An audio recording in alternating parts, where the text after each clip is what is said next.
que Oustaz Diané est notre père spirituel à tous, à commencer par moi, à commencer par le frère Aboubakar Foftek.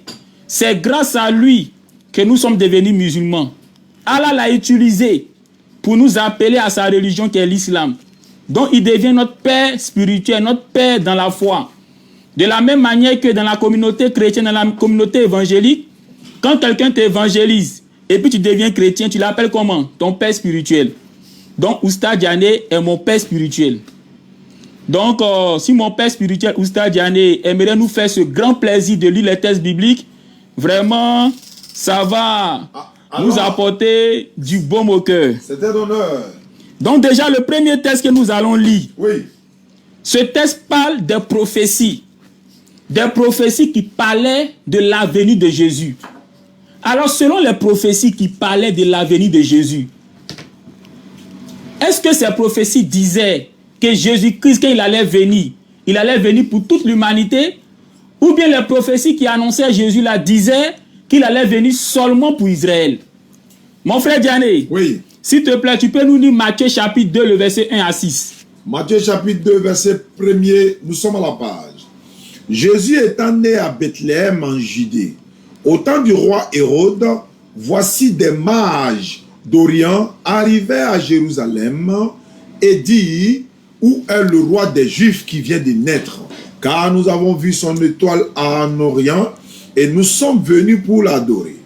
Le roi Hérode, ayant appris cela, fut troublé, et tout Jérusalem avec lui. Au verset 4, il assembla tous les principaux sacrificateurs et les scribes du peuple.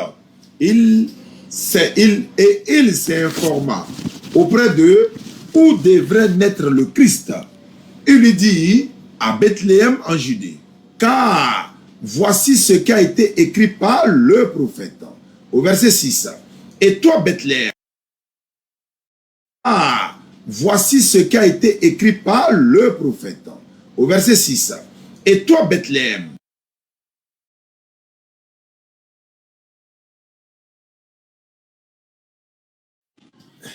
voilà, cette lui a peine d'avoir une coupure de courant. Donc, on va demander à notre père spirituel, Oustaz Diané, de poursuivre la lecture. Et toi, Bethléem, terre de Juda, tu n'es certes pas parmi les principaux, parmi les moindres. Bon, je reprends. Comme courant est venu, on est venu quand même. Allah Akbar.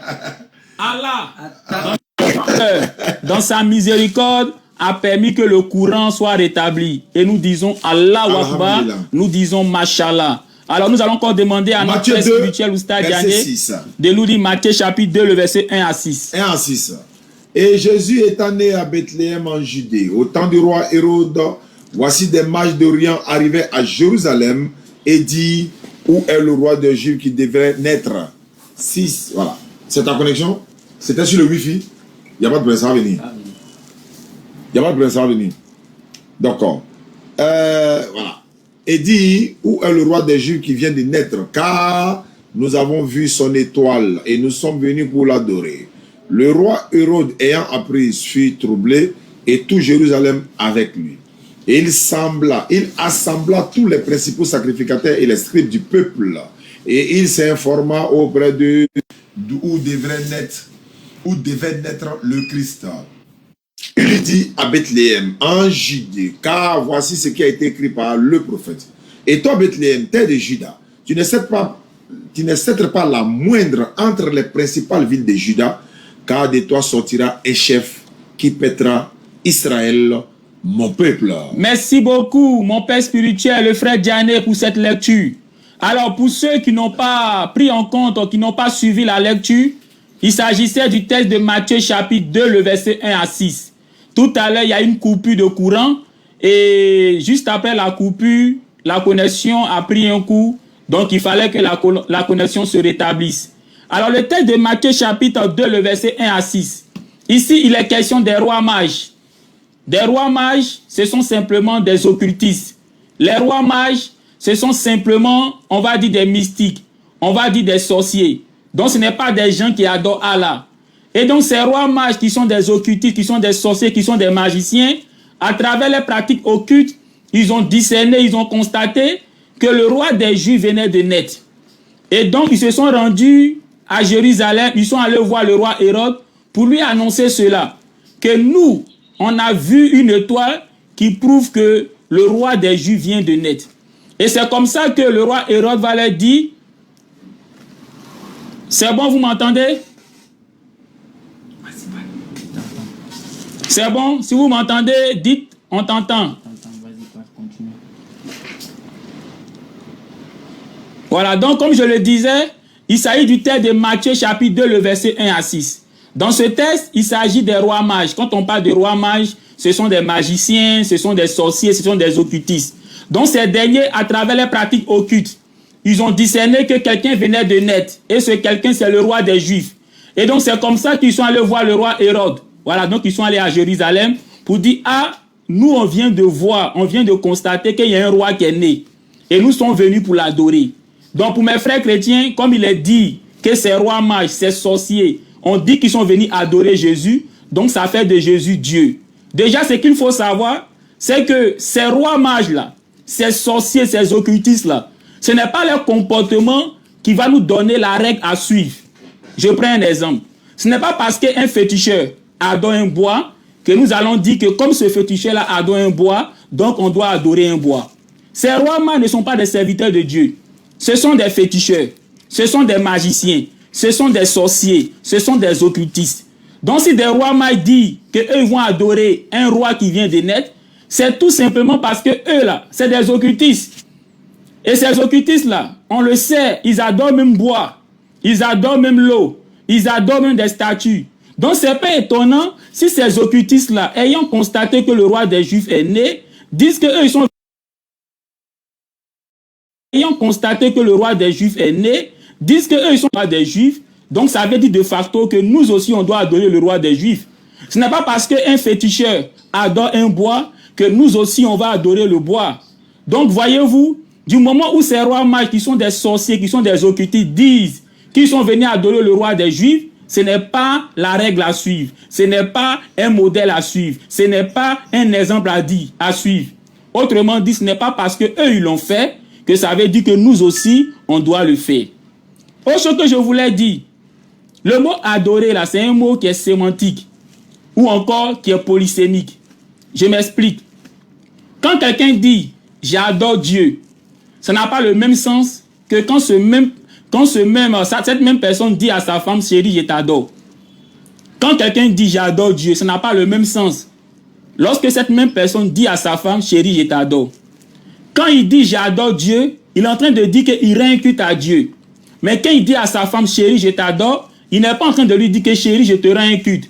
Il dit simplement que ma femme, je t'aime passionnellement. Donc le mot adorer là, il a un sens selon son contexte. Donc ici, quand ces magiciens disent nous sommes venus adorer ce roi des Juifs, ça ne veut pas forcément dire qu'ils sont venus lui rendre un culte. Parce que le mot adorer a son sens selon son contexte, comme je l'ai dit.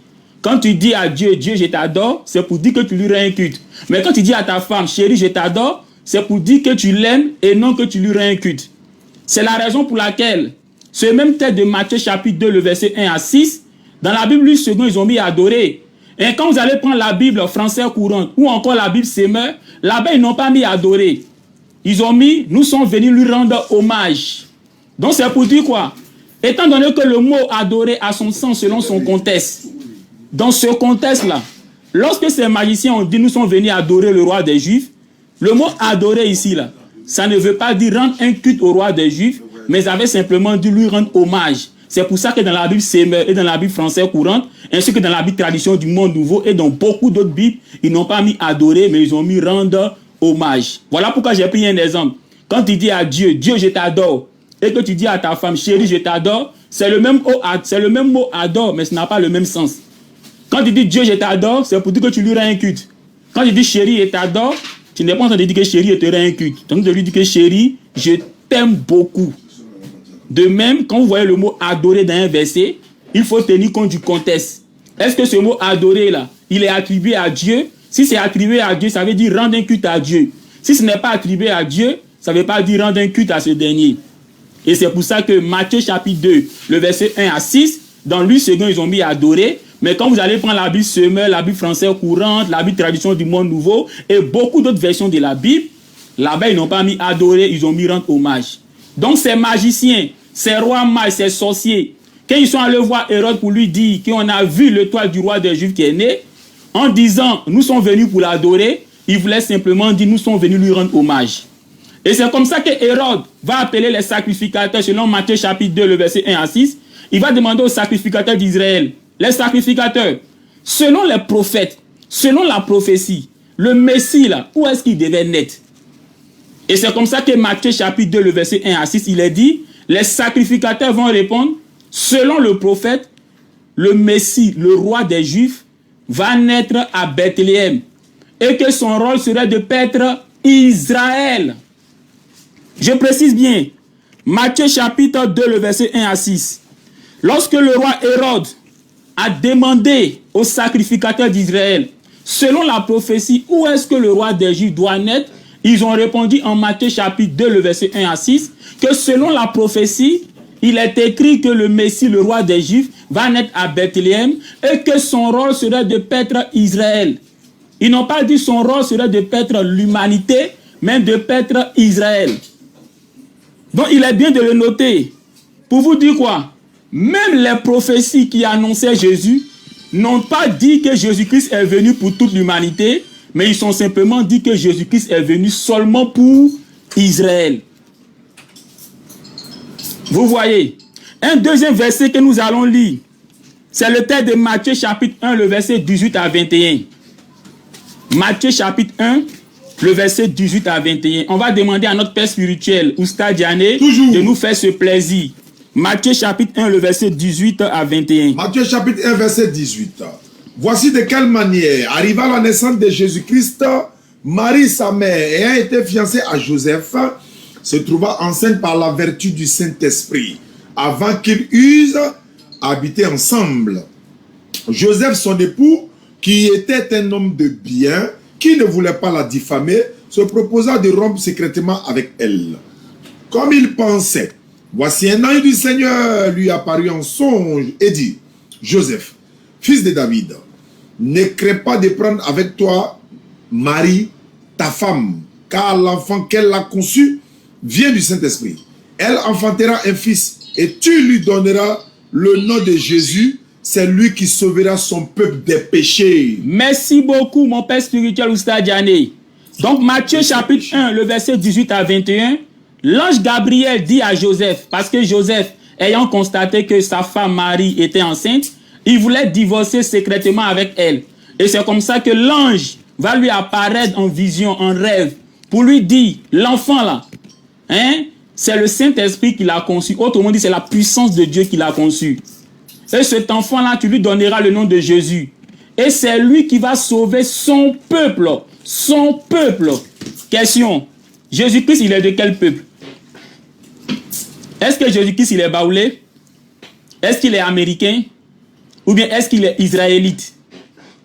Tout le monde sait que Jésus-Christ, il appartient au peuple d'Israël. Plus précisément, de la tribu de Juda. Selon certains, d'autres vont dire de la tribu de Lévi. Selon d'autres. Mais une chose est sûre, Jésus-Christ n'est pas ivoirien, il n'est pas ghanéen, il n'est pas américain, il n'est pas grec, il n'est pas russe. Jésus-Christ, son peuple, c'est le peuple d'Israël.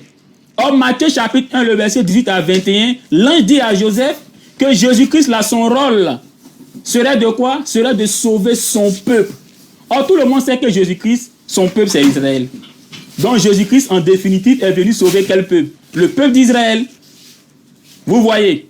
D'abord, Matthieu chapitre 2, le verset 1 à 6, lorsque Hérode a demandé aux sacrificateurs d'Israël, selon les prophètes, où est-ce que Jésus devait naître, ils ont répondu à Bethléem, et que son rôle serait de paître Israël et non l'humanité. Et maintenant, Matthieu chapitre 1, le verset 18 à 21, là, c'est l'ange Gabriel lui-même, c'est l'ange de Dieu lui-même, qui parle à Joseph en disant que Jésus-Christ, là, son rôle là, serait de sauver son peuple de ses péchés. Donc Jésus n'est pas venu sauver tous les peuples de leurs péchés, mais il est venu sauver son peuple de ses péchés. Mais la question, Jésus-Christ, quel est son peuple? Hein? Tout le monde sait que son peuple, là, c'est le peuple d'Israël. Jésus-Christ n'était pas ivoirien, il n'était pas américain.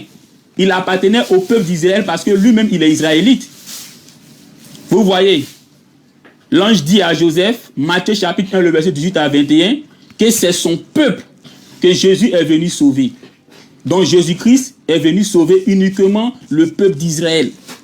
Ça, c'est un deuxième point. Un troisième point, c'est le texte de Luc chapitre 2, le verset 25 à 26. Mon père spirituel Oustadjane. Je suis présent.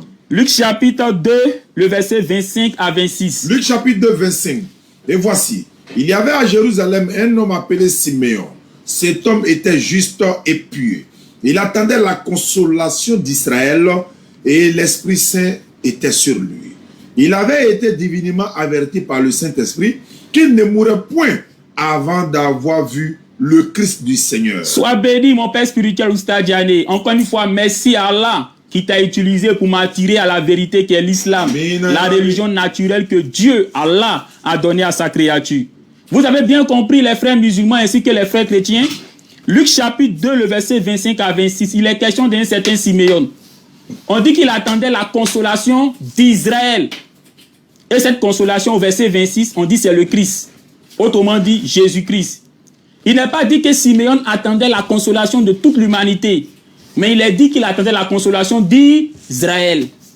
Donc Jésus-Christ, là, il est consolateur pour Israël.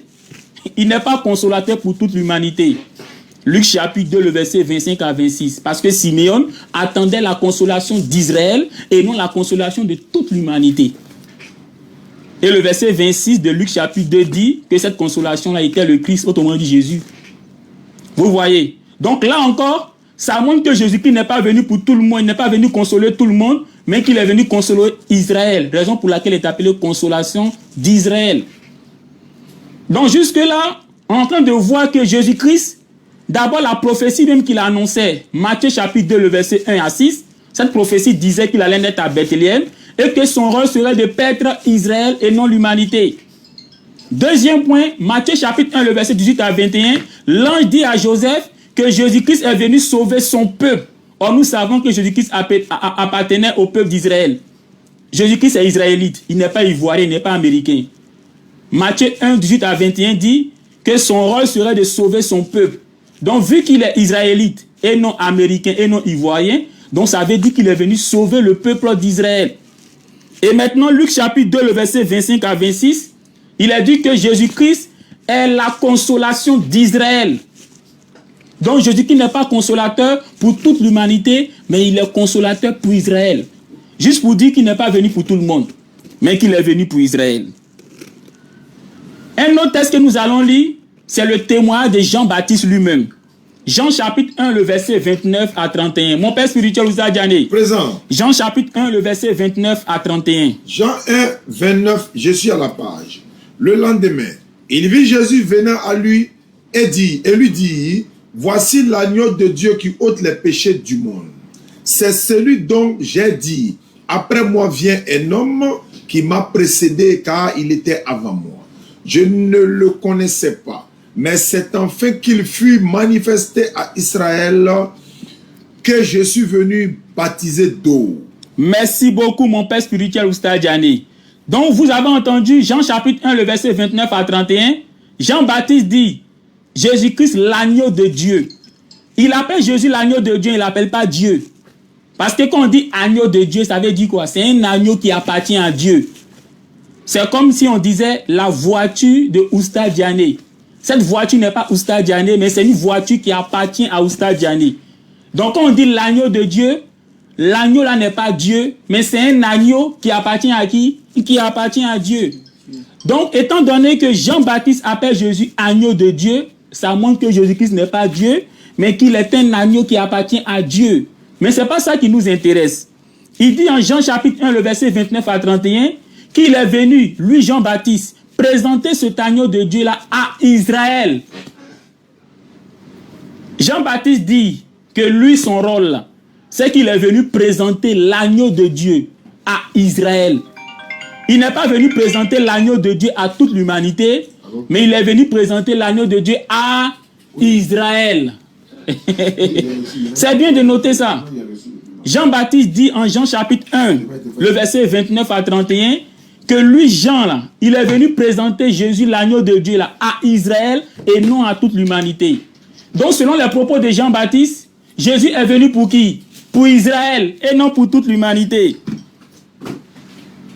Maintenant, on va prendre le propos de Jésus lui-même. Ça, c'est un test que mes frères musulmans ont déjà entendu, mais qu'on va permettre à mes frères chrétiens de pouvoir entendre aujourd'hui. Matthieu chapitre 15, le verset 22 à 24. Mon père spirituel, Oustaz Diané. Je vous en prie. Matthieu 15, 22 à 24. Matthieu 15, 22, je suis à la page et il est écrit ceci. Voici une femme cananéenne qui venait de ses contrées lui cria et dit, aie pitié de moi, Seigneur, fils de David. Ma fille est cruellement tourmentée par le démon. Il ne lui répondit pas un mot. Ses disciples s'approchaient de lui et lui dit avec insistance, renvoie-la car elle crie derrière nous. Verset 24, il répondit, je n'ai été envoyé qu'aux brebis perdues de la maison d'Israël. Merci beaucoup, mon père spirituel Oustaz Diané. Il s'agit d'une femme cananéenne, donc une femme qui n'est pas israélite. Son enfant est malade. Elle dit à Jésus, ah, maître, rabbi, mon enfant est malade. Autrement dit, il faut guérir mon enfant. Jésus lui répond, je n'ai été envoyé que aux brebis perdues d'Israël. Ici, là, Jésus ne parle pas en parabole. Il dit à la femme, je n'ai été envoyé que aux brebis perdues d'Israël. Donc, il dit sans détour à la femme qu'il est venu uniquement pour Israël. Voilà qui est clair. Il dit à la femme cananéenne que lui, Jésus, là, il est venu que là, c'est exclusif. Ça veut dire uniquement que. Ça veut dire seulement. Donc, il est venu seulement, il est venu uniquement pour Israël. Maintenant, il y a mes frères chrétiens qui vont dire, mais la suite, là, il a guéri l'enfant. Oui, il a guéri l'enfant. Mais avant de guérir l'enfant, il a été clair avec la dame. Il dit, je suis venu que pour Israël. Et la femme n'a pas contesté ça. Est-ce qu'elle a contesté ça? Elle n'a pas contesté ça. Il lui a dit, je suis venu que pour Israël. Mais qu'est-ce qui s'est passé pour qu'elle guérisse l'enfant? Il a dit à la dame, il n'est pas bon de prendre le pain des enfants pour donner ce pain aux petits chiens. Le pain ici, c'est quoi? Ce sont les privilèges avec lesquels Jésus est venu. Il dit, tous ceux avec quoi il est venu là, c'est pour les enfants. Qui sont les enfants ici? Ce sont les brebis d'Israël. Donc Jésus dit, le pain avec lequel il est venu là, c'est un pain qui appartient aux enfants. Et il dit qu'il n'est pas bon de prendre ce pain-là qui appartient aux enfants pour donner aux petits chiens. Donc par là, Jésus-Christ montre que tous les privilèges avec lesquels il est venu, ces privilèges-là sont destinés aux enfants d'Israël. Et que ces privilèges-là, il ne doit pas les donner à ceux qui ne sont pas enfants d'Israël. Et c'est comme ça que la femme cananéenne va dire quelque chose. Elle va dire, maître, moi je suis prêt à manger même les miettes. Elle a demandé les miettes. Vous savez c'est quoi on appelle les miettes? Les miettes là, c'est-à-dire quand tu finis de manger là, le reste là, ce qui tombe là, c'est ça qu'on appelle les miettes. Donc elle a dit à Jésus, je sais que le pain là c'est pour les enfants d'Israël, c'est pour eux. Mais les miettes là, ce qu'ils vont manger, les miettes qui vont tomber là, il faut me donner ça. Et Jésus lui a dit, ta foi t'a sauvé, tu as une grande foi. Et donc Jésus-Christ lui a donné les miettes. Puisqu'elle a demandé les miettes et non le pain. Vous voyez? Donc Jésus a guéri l'enfant parce que la dame était prête à prendre les miettes et non le pain. Sinon, elle a bien compris le langage. Jésus lui a dit, je n'ai été envoyé que aux brebis perdues d'Israël. Autrement dit, il est envoyé seulement aux brebis perdues d'Israël. Il est envoyé seulement, uniquement aux brebis perdues d'Israël. Et il a précisé que le pain avec lequel il est venu, c'est pour les enfants d'Israël. Et la femme a dit, elle est prête à manger les miettes. C'est-à-dire quand les enfants d'Israël vont finir de manger pain, là, les miettes qui vont tomber, là, elle est prête à ramasser ça. Je dis, ah bon? Ah bon? Donc, tiens les miettes. Juste pour caricaturer, quoi. Comme tu veux les miettes, alors, qu'il soit fait selon ta foi. Et l'enfant fut guéri. Donc, ce sont les miettes, là, hein, qui a valu la guérison de son enfant. Ce n'est pas le pain que Jésus lui a donné les miettes. Mais ce qui nous intéresse, c'est le verset 24 de Matthieu chapitre 15. Jésus dit à la cananéenne, je n'ai été envoyé que, autrement dit seulement, autrement dit uniquement, pour les brebis d'Israël. Donc là, Jésus est clair, il montre qu'il est venu seulement pour Israël. Un autre texte que nous allons lire, c'est le texte de Matthieu chapitre 10, le verset 5 à 6. Oui. Matthieu chapitre 10, le verset 5 à 6. On va demander à notre Père spirituel Notre Père spirituel, Oustad Diané. Matthieu 10. Matthieu 10, versets 5 à 6. Je suis à la page. Matthieu chapitre 10, verset 5. Tels sont les 12 que Jésus envoya après leur avoir donné des instructions suivantes. N'allez pas vers les païens et n'entrez pas dans les villes des Samaritains, allez plutôt vers les brebis perdues de la maison d'Israël. Voilà qui est clair. Jésus envoie ses disciples pour évangéliser. Jésus envoie ses disciples pour gagner des âmes, pour parler comme mes parents évangéliques. Mais qu'est-ce qu'il dit à ses disciples en Jean chapitre 10, le verset 5 à 6? Il dit, n'allez pas vers les païens, mais allez vers les brebis perdues d'Israël. Mais il est venu pour tout le monde, non? Mais pourquoi il dit à ses disciples de ne pas aller prêcher aux païens, mais ils n'ont qu'à aller prêcher aux brebis perdues d'Israël?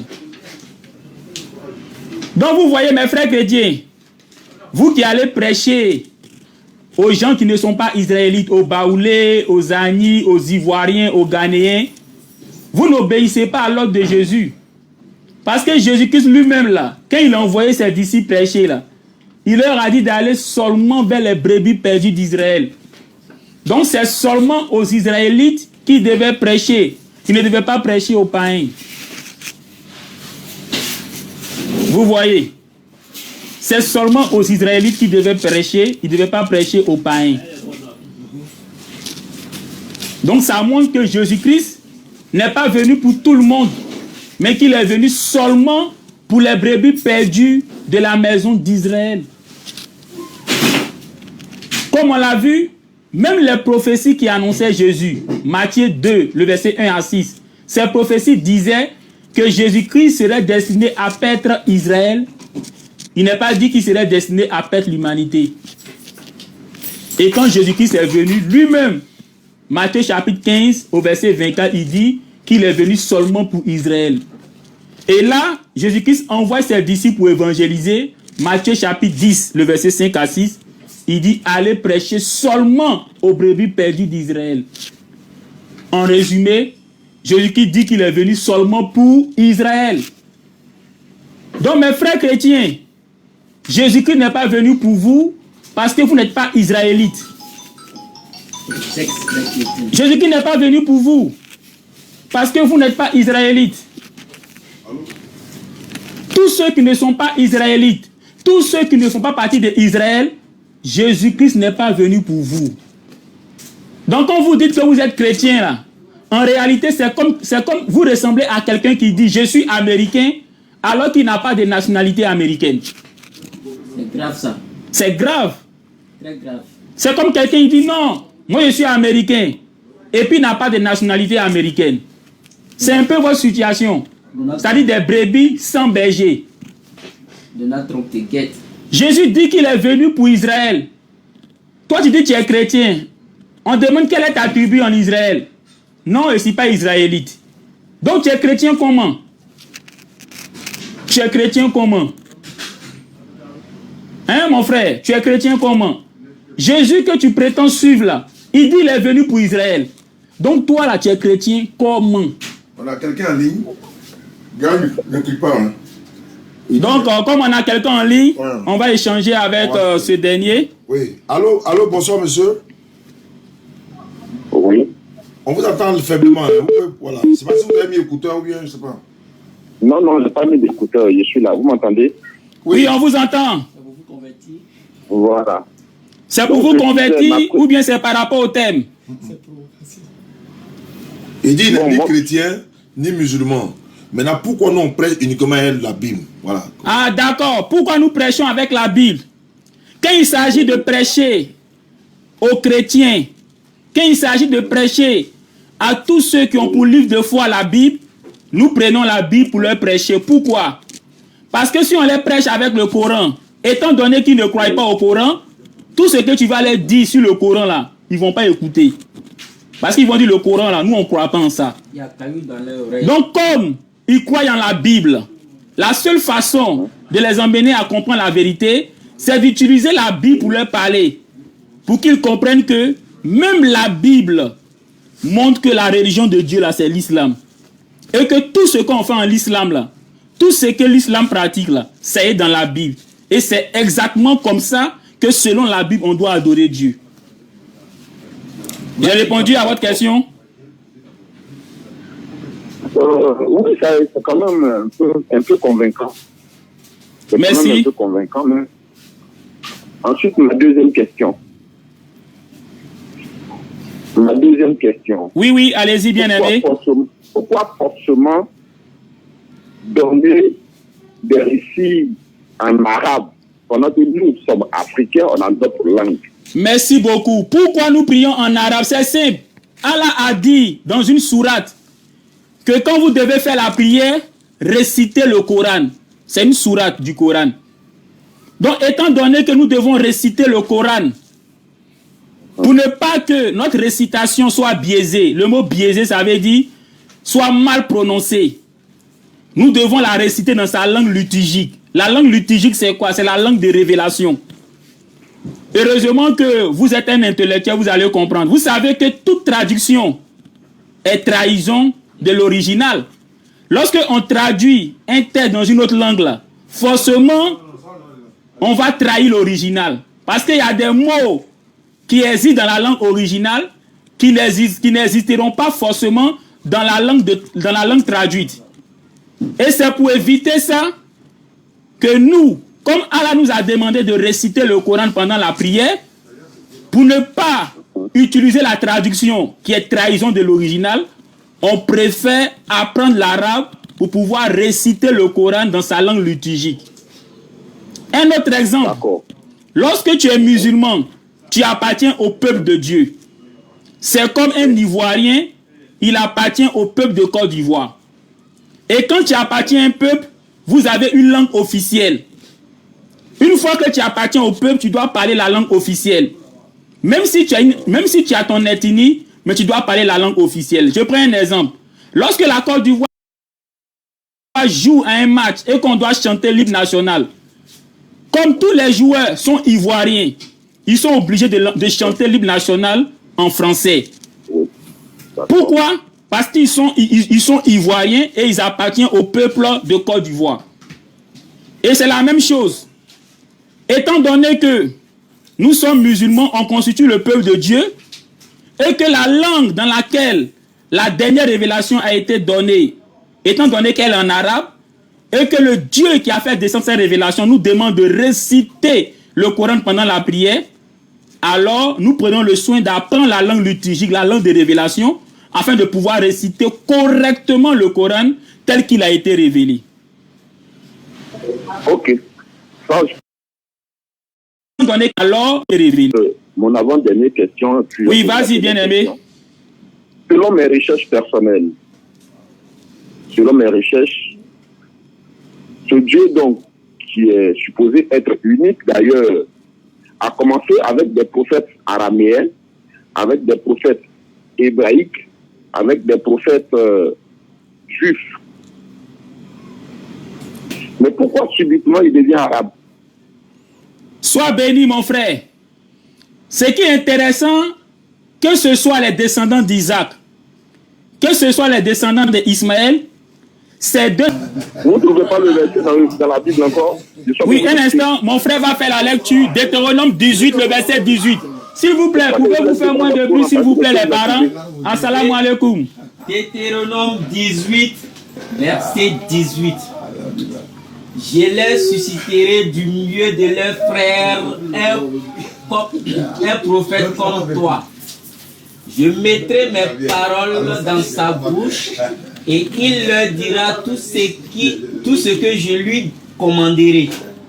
Au verset 19, si quelqu'un n'écoute pas mes paroles, qu'il dira en mon nom. Non, merci beaucoup. Okay. Juste Deutéronome 18, le verset 18. Moïse s'adresse au peuple d'Israël. Deutéronome 18, verset 18. Il dit au peuple d'Israël que l'Éternel va susciter un prophète. Donc Moïse est en train de dire au peuple d'Israël que Dieu va choisir un prophète comme lui, Moïse, parmi les frères d'Israël. Maintenant, mes frères chrétiens, ainsi que le frère qui est en ligne, tout le monde sait que les frères d'Israël, c'est les enfants d'Ismaël. Et les enfants d'Ismaël, ce sont les Arabes. Or, Moïse dit en Deutéronome 18, le verset 18, que Dieu va choisir parmi les frères d'Israël, c'est-à-dire parmi les Arabes, un prophète comme lui. Donc il ressort des propos de Moïse qu'un prophète arabe allait venir. Dieu allait susciter un prophète arabe. Or, lorsque nous lisons la Bible de la Genèse à l'Apocalypse, la Bible ne parle pas d'un prophète arabe. Or, Moïse a annoncé un prophète arabe. Moïse est un prophète. Donc, si Moïse a annoncé un prophète arabe, forcément ce prophète arabe-là va venir. Or, du moment où la Bible ne parle pas de ce prophète arabe, ça veut dire qu'il faut chercher encore un livre extérieur à la Bible qui parle de ce prophète arabe. Parce que Moïse a dit au peuple d'Israël, Allah, l'Éternel dit que Abraham là n'était pas chrétien. Abraham n'était pas juif parce que les juifs sont les descendants d'Abraham. Mais Abraham était musulman, c'est-à-dire qu'il était soumis à Dieu. Et quand on prend dans la Bible, on voit qu'Abraham était vraiment musulman parce qu'il était soumis à Dieu. On voit également que tous les serviteurs de Dieu étaient soumis à Dieu, ils obéissaient à Dieu, ils faisaient la volonté de Dieu. Donc aussi ils étaient musulmans. Même Jésus-Christ était musulman parce qu'il a dit qu'il est venu faire la volonté de son Père. Il est venu faire la volonté de Dieu. Et même les apôtres aussi, en Actes chapitre 5, le verset 29, ils ont aussi dit que eux, les apôtres, là, ils obéissent à Dieu. Donc, ils sont des musulmans. Ce qui était avant lui, ce qui était avant Mohammed, là, ce n'est pas la Bible. Hein, parce que la Bible n'est pas une révélation. Quand tu prends Luc chapitre 1, le verset 1 à 3, celui qui a écrit le livre de Luc dit que ce n'est pas une révélation qu'il a écrit, mais ce sont lui-même ses propres recherches qu'il a fait. Ça, c'est Luc. Luc chapitre 1, le verset 1 à 3. Celui qui a écrit le livre de Luc dit, ce n'est pas une révélation, ce qu'il a écrit là. Mais ce sont des recherches personnelles qu'il a fait. Donc la Bible, là, ce n'est pas une révélation. C'est un assemblage de plusieurs livres. Allah dit, le Coran qu'il a fait descendre là. Le Coran qu'il a fait descendre là.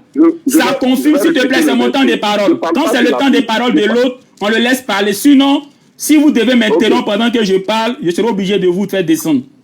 Vous voyez que quand vous parlez, moi je me tais. C'est ce qu'on appelle le savoir-être, le savoir-vivre. Quand c'est le temps de parole de l'autre, prenez le soin de l'écouter.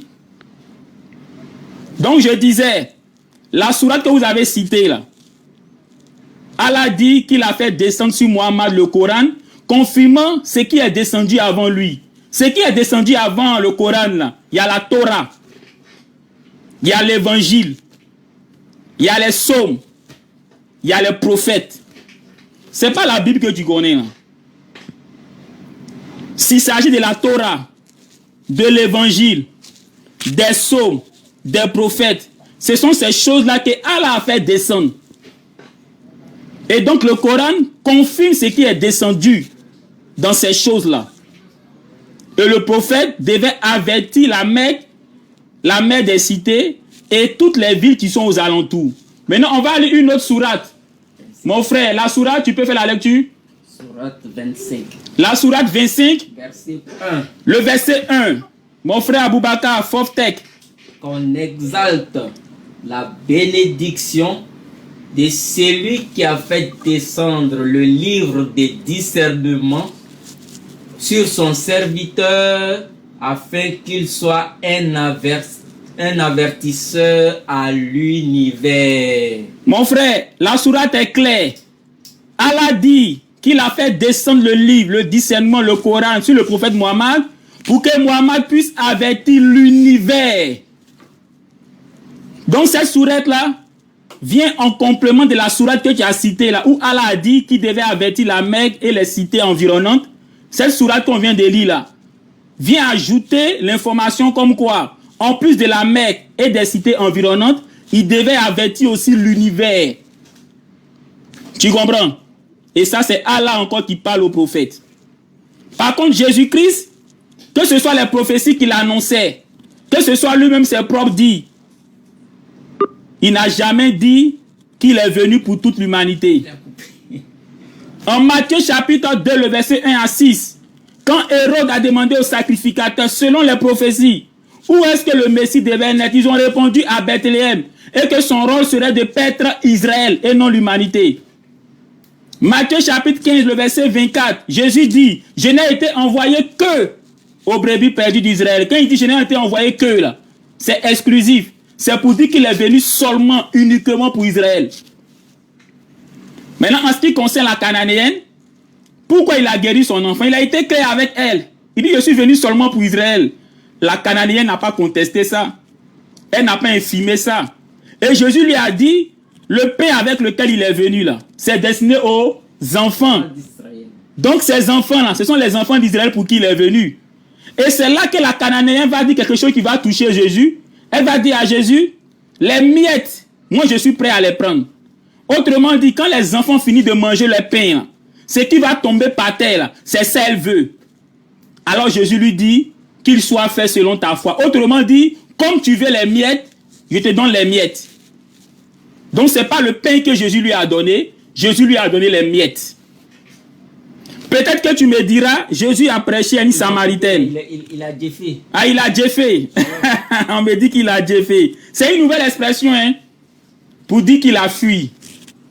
Mais, quand nous on fait les lives, notre objectif est de permettre à nos frères chrétiens qui aiment la vérité, à entendre la vérité. Notre objectif là, c'est de faire connaître la vérité. C'est tout. C'est tout. Faire connaître la vérité. Si quelqu'un pense qu'on ment, au lieu de signaler le live là, qu'il cherche à monter, c'est tout. C'est tout. Si tu veux, tu peux nous inviter dans ton live. Nous, on va venir, mais seulement, il faut que chacun ait un temps de parole et respectons le temps de parole de l'autre.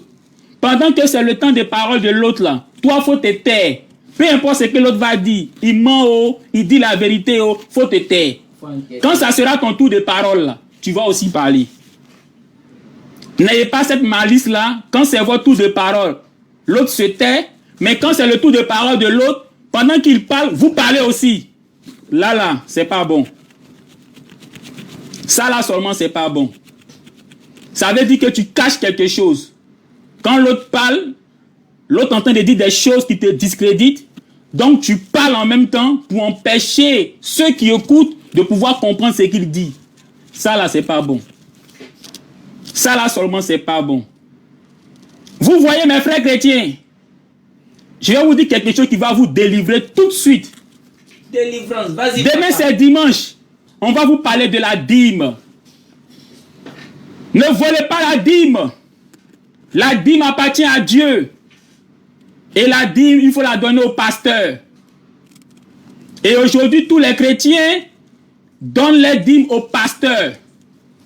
Ils donnent les dîmes seulement au pasteur. Partagez pour que les frères chrétiens puissent lire. Aujourd'hui, les chrétiens donnent les dîmes seulement au pasteur.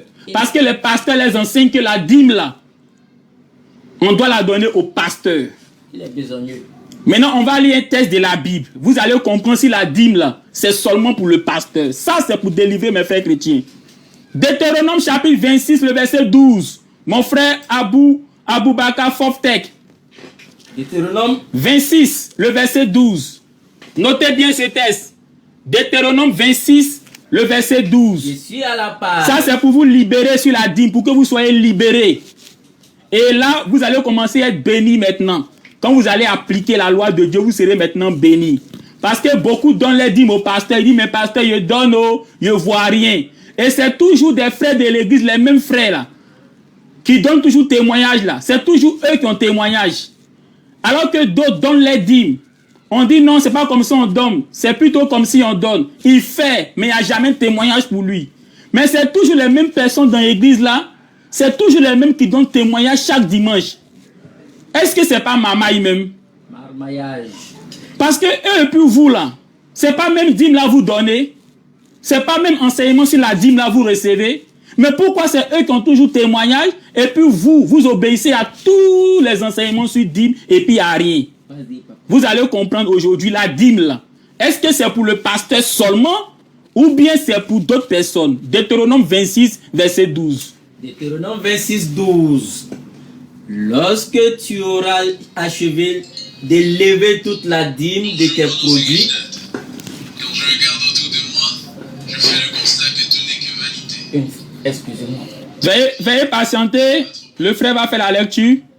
Deutéronome 26, 12. 26, verset 12. Lorsque tu auras achevé d'élever toute la dîme de tes produits, la troisième année, L'année de la dîme, tu la donneras aux Lévites, à l'étranger, à l'orphelin et à la veuve. Sois béni, mon frère Fofana. Et ils mangeront et se rassasieront dans tes portes. Deutéronome 26, verset 12, Dieu dit, quand tu auras pris ta dîme là, il faut la donner au Lévite.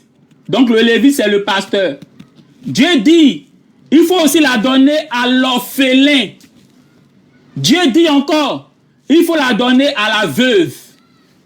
Dites-moi, à l'église là, est-ce qu'on vous fait lire ce passage là? Deutéronome 26, verset 12. Que la dîme là, on peut la donner aussi à l'orphelin, on peut la donner aussi à la veuve. Est-ce que dans vos églises, dans vos dénominations là, il n'y a pas des orphelins? Est-ce qu'il n'y a pas des veuves dans vos églises qui souffrent, qui ont du mal à manger, qui ont du mal à vivre? Est-ce que dans vos églises, il n'y a pas des orphelins qui ont des difficultés à aller à l'école parce qu'il n'y a pas papa, il n'y a pas maman pour s'occuper d'eux?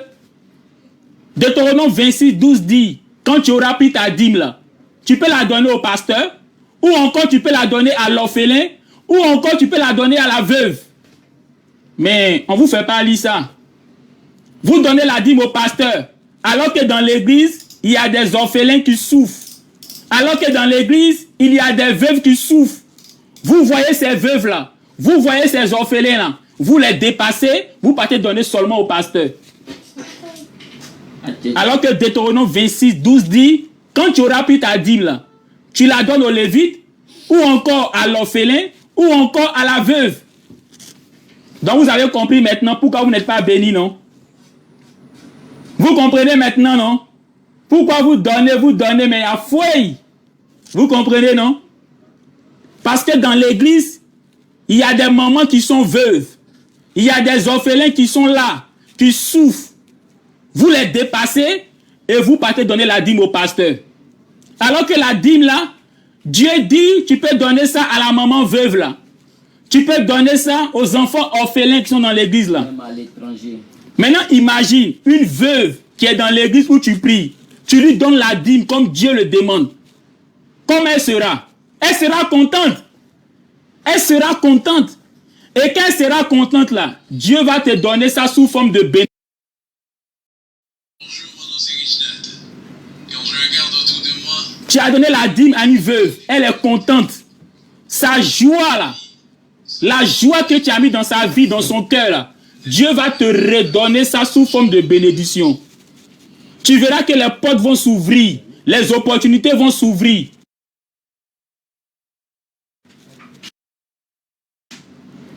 Quand tu vas donner la dîme à des enfants orphelins créés dans la vie de ces enfants-là, Dieu va te donner ça sous forme de bénédiction. Il va ouvrir les études des cieux et puis les bénédictions vont tomber sur toi. Tu verras que les portes vont s'ouvrir. Mais vous donnez la dîme seulement au pasteur. Le pasteur même, il n'a pas de besoin. Il grossit comme ça, il a les voitures. C'est pas mauvais, hein? Mais le problème, c'est que vous laissez aussi la veuve. Vous laissez aussi l'orphelin. Vous donnez à une seule personne, alors qu'il y a les ayants droit qui sont là, qui souffrent. C'est ça le problème. C'est ça le problème. Deutéronome 26, verset 12. La dîme, Dieu dit, tu peux la donner aux Lévites, c'est-à-dire au pasteur, ou encore aux orphelins, ou encore à la veuve. Donc, mon frère chrétien, ça c'est la délivrance d'aujourd'hui. Il y a d'autres délivrances encore, mais je donne ça pour aujourd'hui.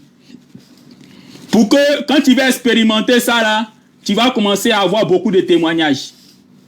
Phone 1 connected. On peut même parler aussi du Saint-Esprit, mais on parlera de ça une prochaine fois. Il y a question. Oui, on dit il y a une question. Shalom, shalom, assalamu alaikum. À qui est Phone 1 honneur? disconnected. À qui ai-je honneur? Phone 1 connected. Vas-y. Oui. Moi, je m'appelle Côte d'Ivoire. Côte d'Ivoire.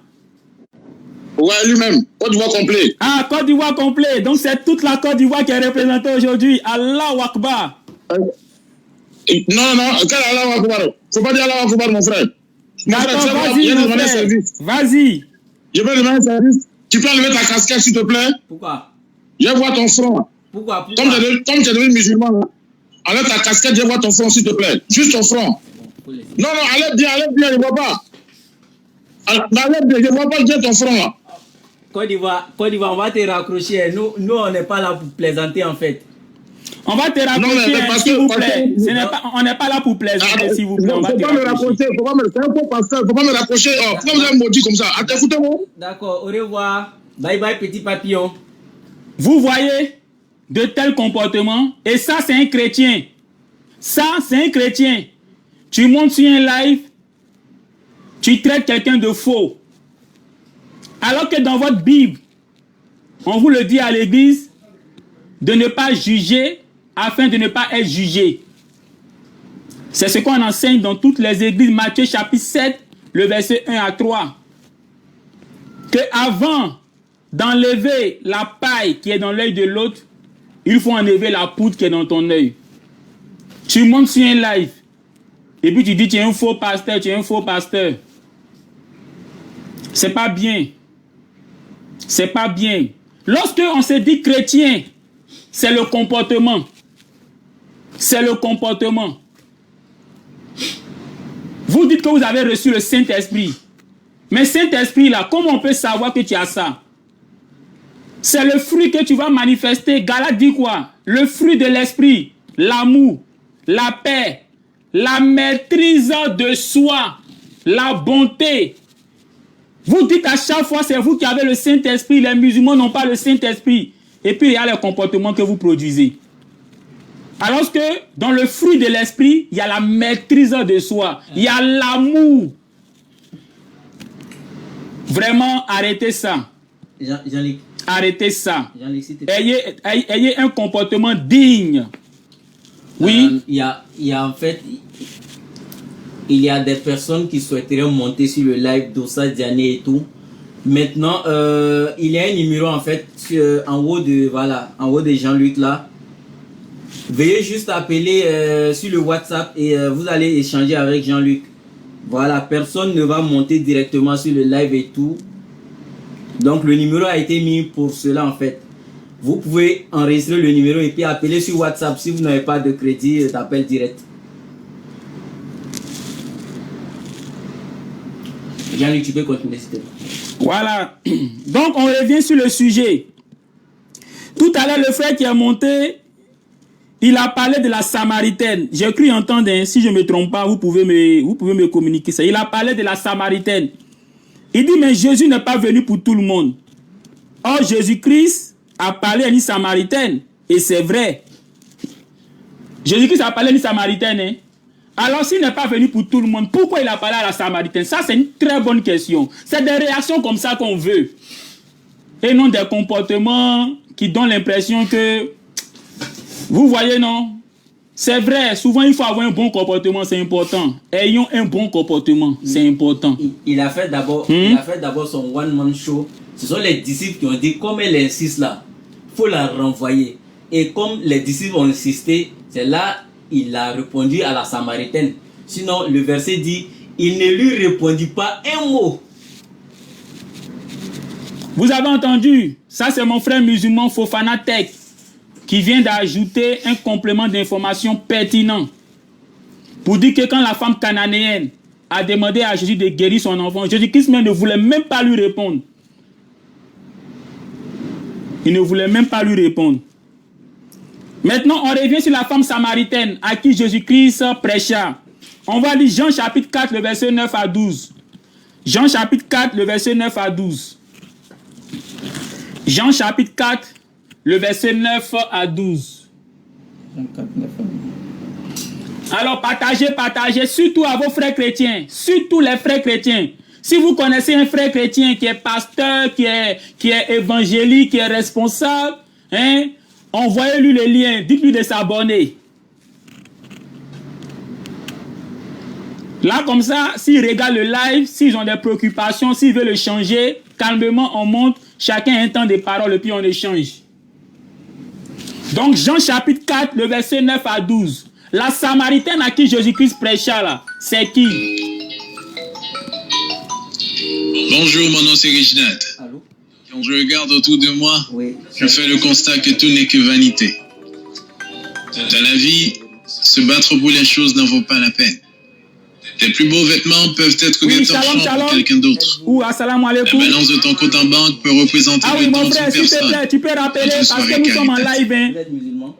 Tes petits Hein, s'il te amis, plaît. ton petit ami, ton fiancé, ta fiancée, ton mari, Non, ta actuellement, femme il y a est une l'ex personne de qui est en quelqu'un. ligne.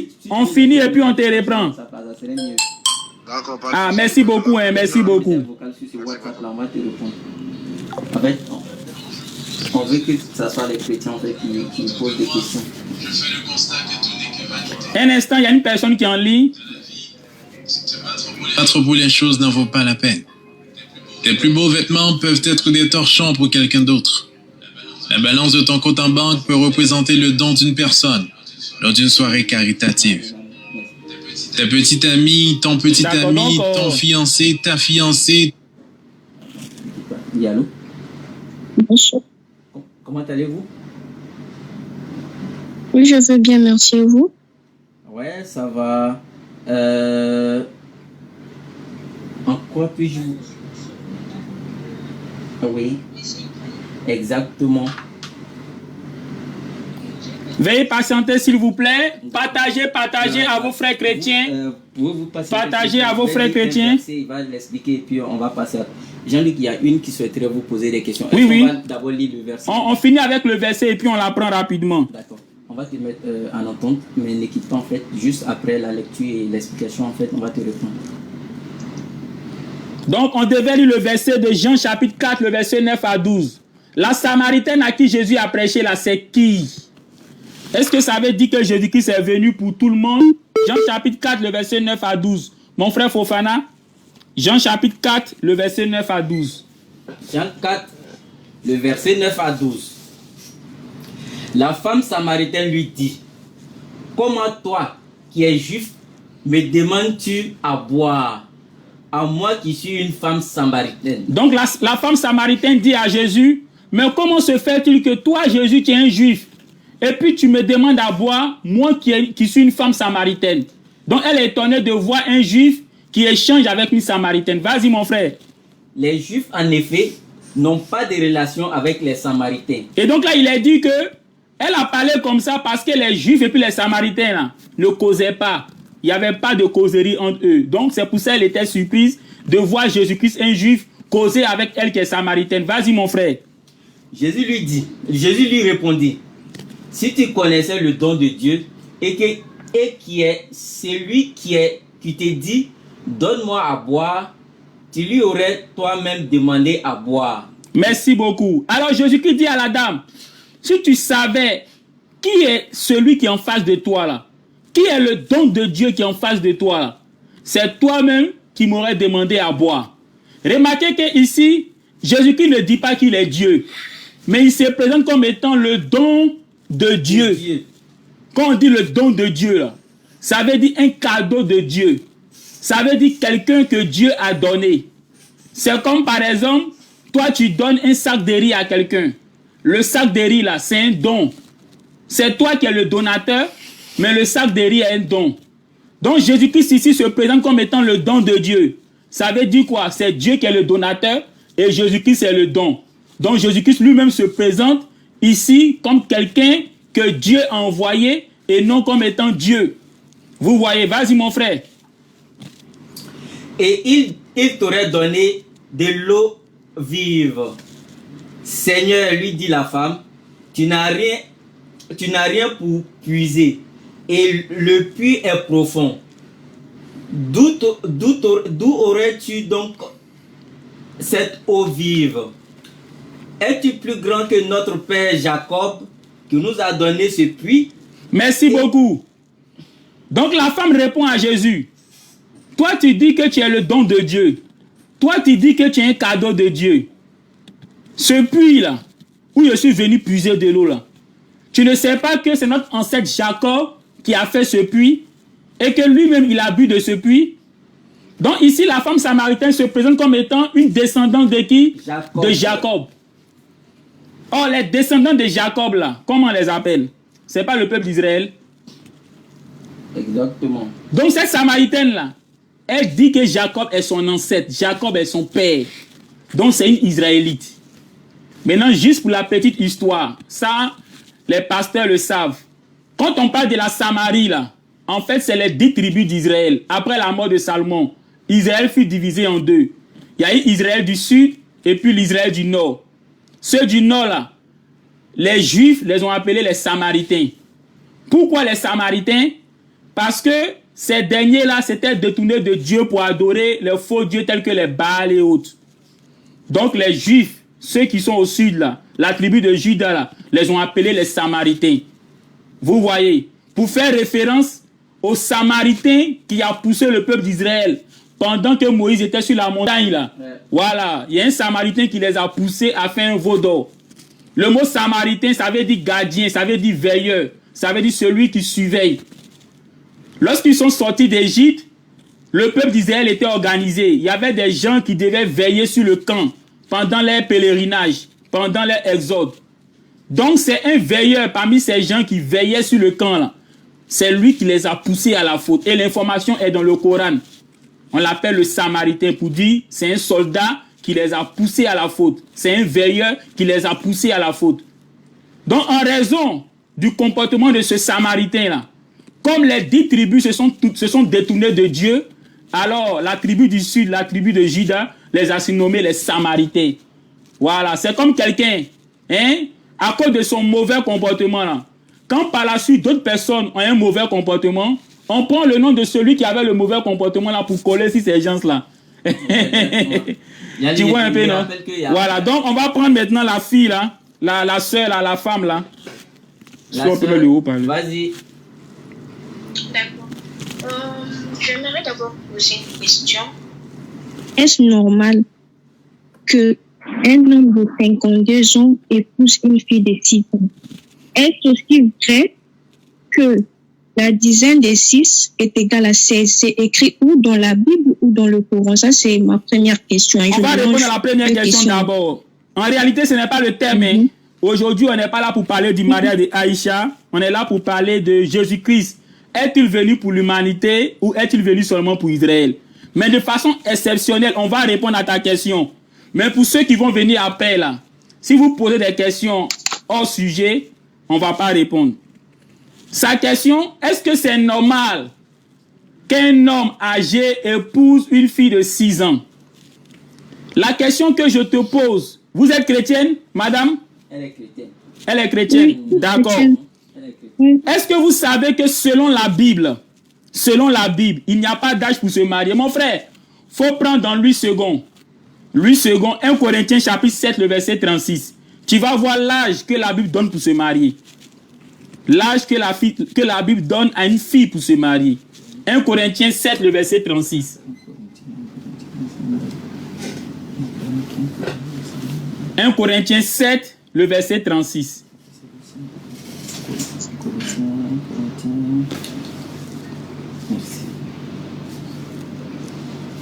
1 Corinthiens 7, le verset 36. Écoutez bien. 1 Corinthiens 7, 36.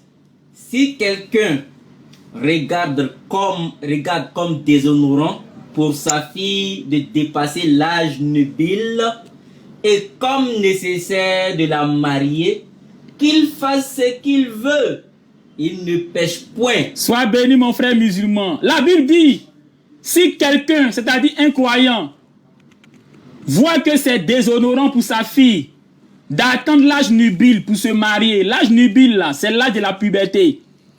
Donc si un croyant pense que sa fille n'a pas besoin d'être pubère pour se marier, la Bible dit qu'il fasse ce qu'il veut, il ne pêche pas. Autrement dit, s'il veut là, il n'a qu'à marier sa fille avant l'âge nubile, avant la puberté, il ne pêche pas. S'il veut encore, il n'a qu'à attendre que sa fille ait l'âge nubile, la puberté pour la marier, il ne pêche pas. Donc selon la Bible, tu peux marier ta fille à tout âge.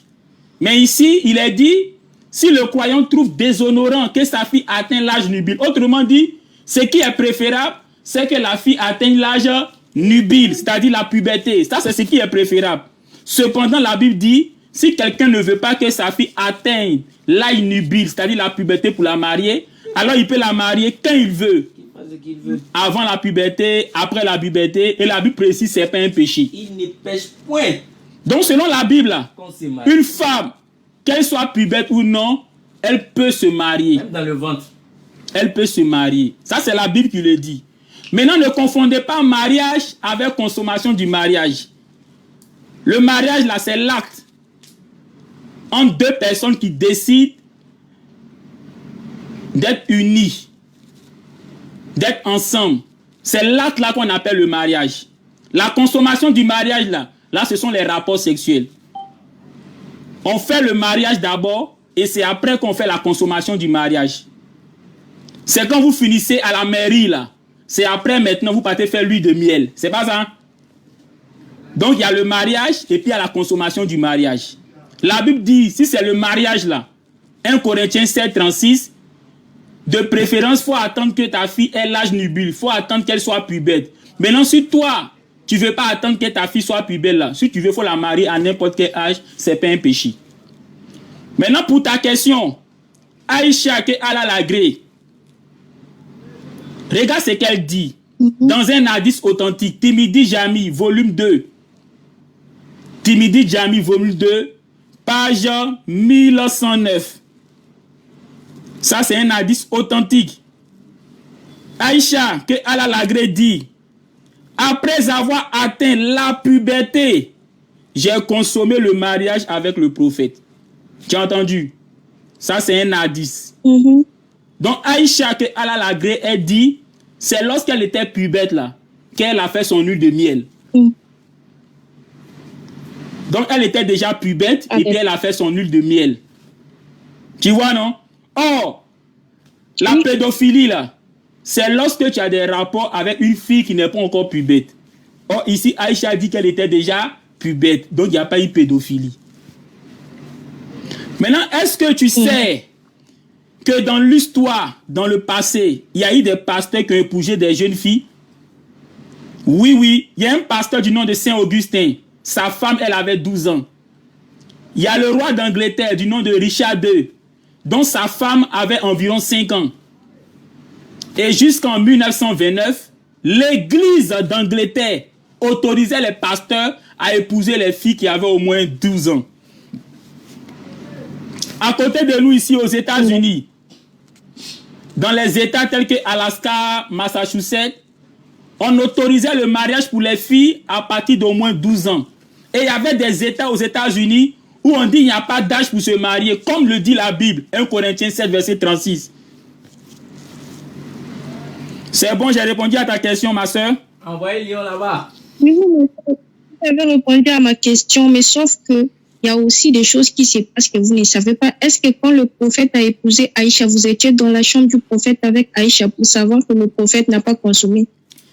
Merci pour ta question. Je n'étais pas là. De la même manière que, s'il vous plaît, je réponds à votre question. Je n'étais pas là.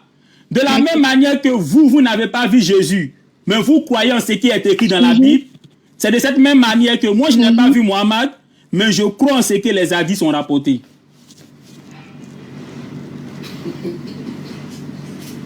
Ok, maintenant la dizaine de 6 là, c'est vrai que c'est 16. Personne n'a dit la dizaine de 6 égale à 16. Il faut envoyer des preuves. C'est vrai? Envoie la preuve. Mais c'est vous qui avez fait les vidéos, non? L'autre qui est à côté là, le prophète, je ne sais pas comment vous appelez vos gens là. C'est lui qui est à côté qui a la barbe là.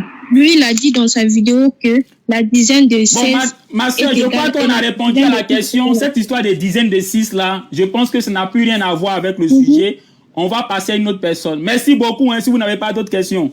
Merci beaucoup, sinon... Non, j'ai une autre question dernière, s'il vous plaît. Vas-y, pose ta question. D'accord, vous avez parlé de la dîme, que les chrétiens donnent des dîmes aux pasteurs et tout, ce sont des arnaqueurs. Et c'est mieux de donner à l'orphelinat et tout. On est bien d'accord sur ça, parce que partout là où on voit aussi des églises qui sont fausses. On n'en disconvient pas, bien qu'on est chrétienne, mais quand on remarque quelque chose qui est faux aussi, on sait. Mais il y a des vraies églises, il y a des mauvaises aussi, il y a des faux aussi. Mais vous avez dit qu'il y a des orphelins et tout, c'est mieux d'aller donner. On est d'accord. Mais quand on voit la plupart des orphelins qui sont là dans le monde, c'est plus l'église catholique qui qui construit des orphelinats. Et puis, vous avez dit de donner la dîme, c'est de l'escroquerie. Est-ce que vous qui partez à la Mecque, là, qui donnez des millions, et quand vous partez là-bas, vous vivez dans les mauvaises conditions, vos propres frères vous traitent mal, vous traitent d'animaux, vous traitent de tous les noms, et pourtant vous êtes frères, vous dormez sous les ponts, vous dormez dans les mauvaises conditions. Il y a des sœurs qui se font même violer à la Mecque. Est-ce que vous ne trouvez pas mieux que, au lieu de donner tous vos mondiaux là, la plupart des mondiaux dans la région sont des mondiaux musulmans, c'est pas mieux de donner l'argent de la Mecque là aux mondiaux qui ne sont même pas orphelins, qui ont des papas, qui sont incapables, qui ont pris 4 femmes, 5 femmes, mettre dans la maison, coucher des enfants pour ne rien faire dans leur vie, de donner les millions là aux mondiaux là. Vous ne trouvez pas que c'est la même chose? D'accord, je vais répondre à ta question. Vous avez dit beaucoup de choses, hein. Vous avez dit beaucoup de choses. Oui. Déjà, en ce qui concerne la dîme, on va relire le verset. Écoutez, madame. Deutéronome chapitre 26, le verset 12. Écoutez bien. C'est la Bible qui parle. La Bible, là, c'est pas nous qui avons écrit. Deutéronome chapitre 26, le verset 12. Mon frère Fofana, tu peux faire la lecture?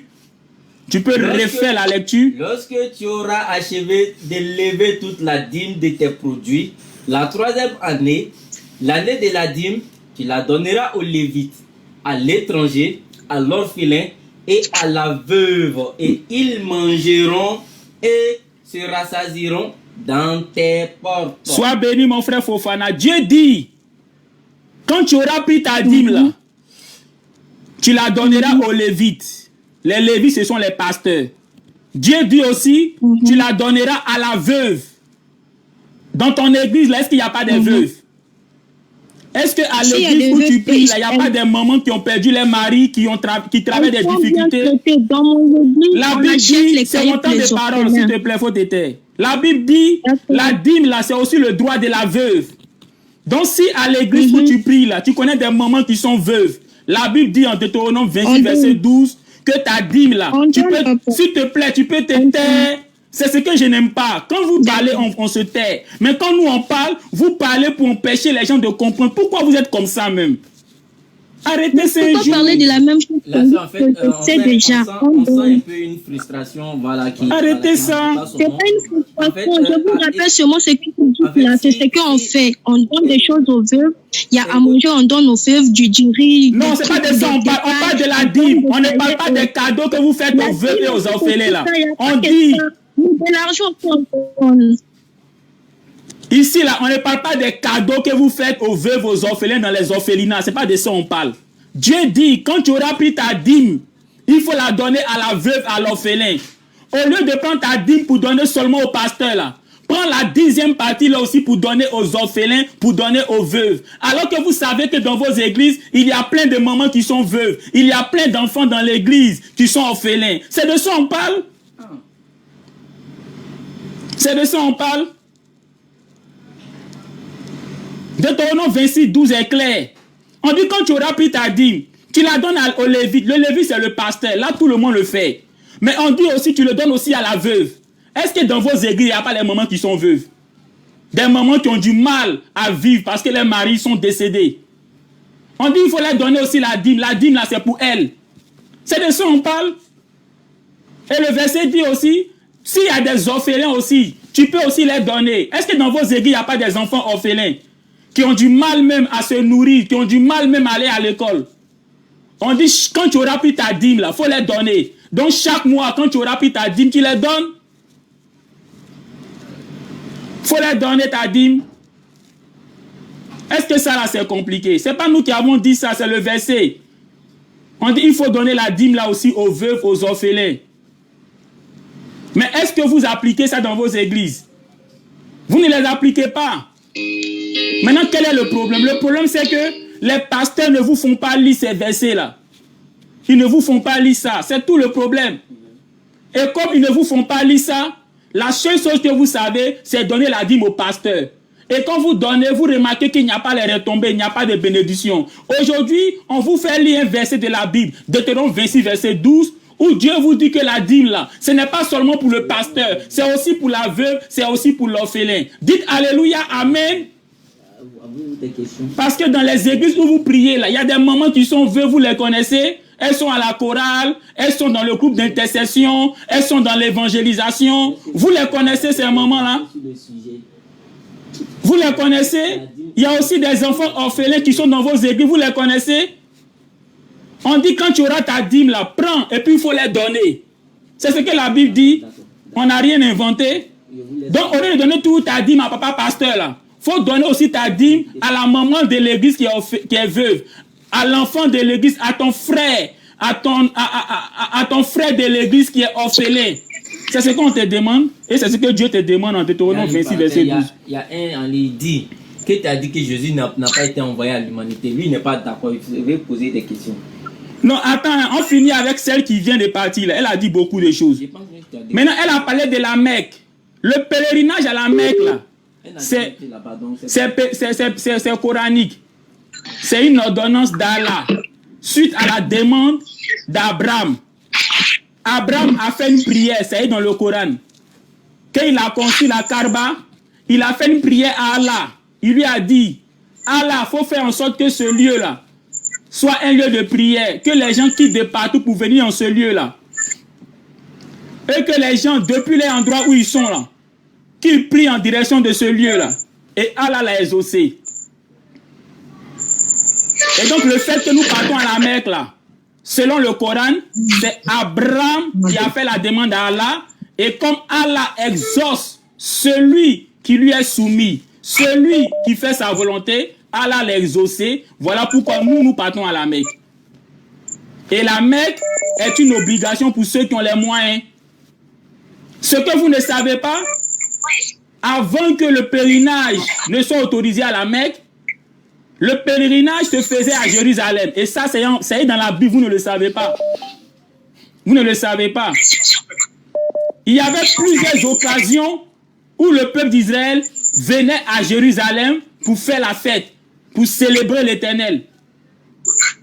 Et ça, c'est dans la Bible. Même le fait que tous les musulmans prient en direction de la Mecque, là, ceux qui lisent vraiment les Bibles, ça ne doit pas les étonner. Parce que selon la Bible, lorsque Israël était encore le peuple de Dieu, lorsque Israël pratiquait l'islam, on priait en direction de Jérusalem. Daniel chapitre 6, le verset 10. Quand les Juifs priaient, c'était en direction de Jérusalem. Et quand Jésus est venu en Jean chapitre 4, il les a dit que l'heure allait venir où ça ne serait plus en direction de Jérusalem qu'on va prier. Et cette heure est arrivée. Et c'est là que le prophète Mohammed a reçu la révélation. Allah lui a dit dans l'une des sourates, sourate chapitre 2, le verset combien? 142 à 143. Il a dit au prophète Mohammed de ne plus prier en direction de Jérusalem, mais de prier désormais en direction de la Kaaba. Et les Juifs qui lisent bien la Bible, ils savent pourquoi de Jérusalem c'est passé à la Mecque. Jésus a dit en Matthieu chapitre 23, Jérusalem, Jérusalem, la ville qui tue les prophètes, votre maison vous est abandonnée. Donc Jérusalem qui était le centre, Jérusalem qui était la Qibla, a été abandonnée. Et donc Dieu ayant abandonné Jérusalem, Dieu a choisi un autre lieu, qui est la Mecque. Maintenant, je reviens maintenant à celui qui est en ligne. Ok, bonsoir. Oui, bonsoir. Ça va? Alhamdoulilah, louange à Allah, je vais très bien, mon frère. Ok, je t'ai entendu dire que Jésus n'est pas envoyé à toute l'humanité. Oui, c'est ce que dit la Bible, mon frère. Non, ce n'est pas ce que dit la Bible, mais c'est ce que... Oui, vous pouvez donner une preuve ou encore des preuves. Vous avez la parole. Ok. Jean 3, 16. Mon frère, il faut prendre Jean chapitre 3, le verset 16. Voilà. Car Dieu a tant aimé le monde qu'il a envoyé son Fils, afin que quiconque croit en lui ne périsse point, mais qu'il ait la vie éternelle.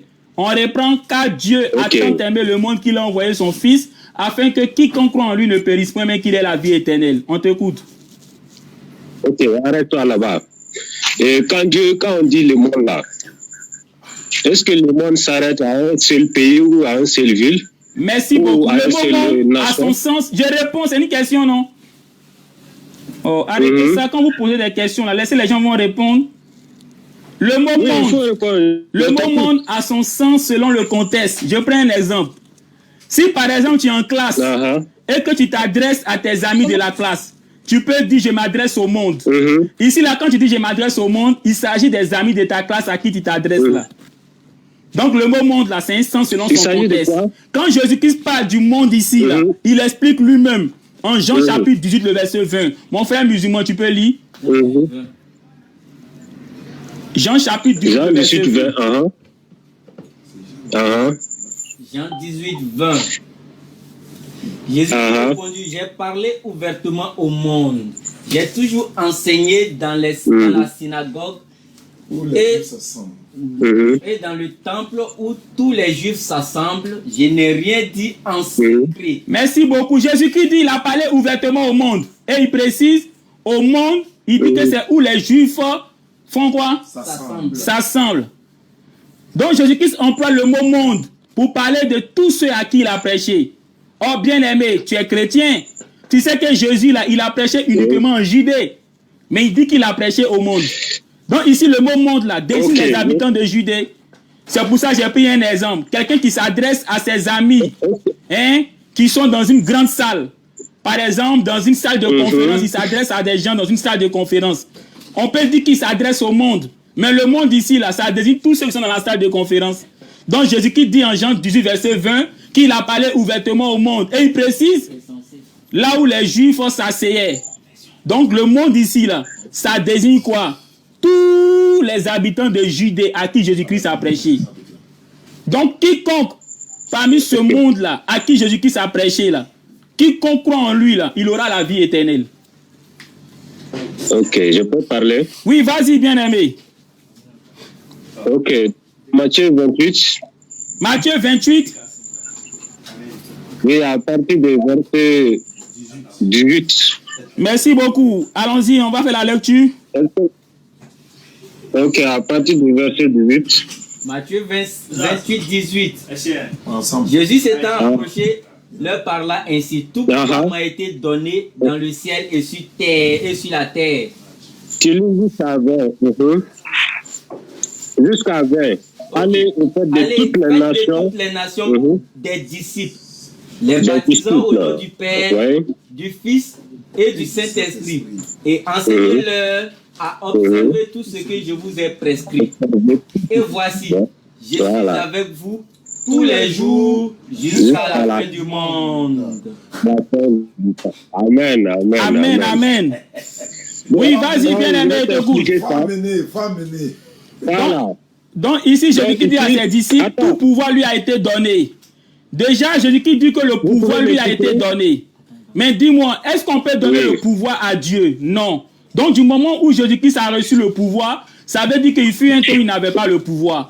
Est-ce que Dieu là, il fut un temps où il n'avait pas le pouvoir et on lui a donné le pouvoir? Non. Donc c'est pour dire que Jésus-Christ n'est pas Dieu. Sinon, il n'allait pas dire tout pouvoir m'a été donné. Car on ne peut pas donner le pouvoir à Dieu, mais c'est Dieu qui donne le pouvoir aux gens.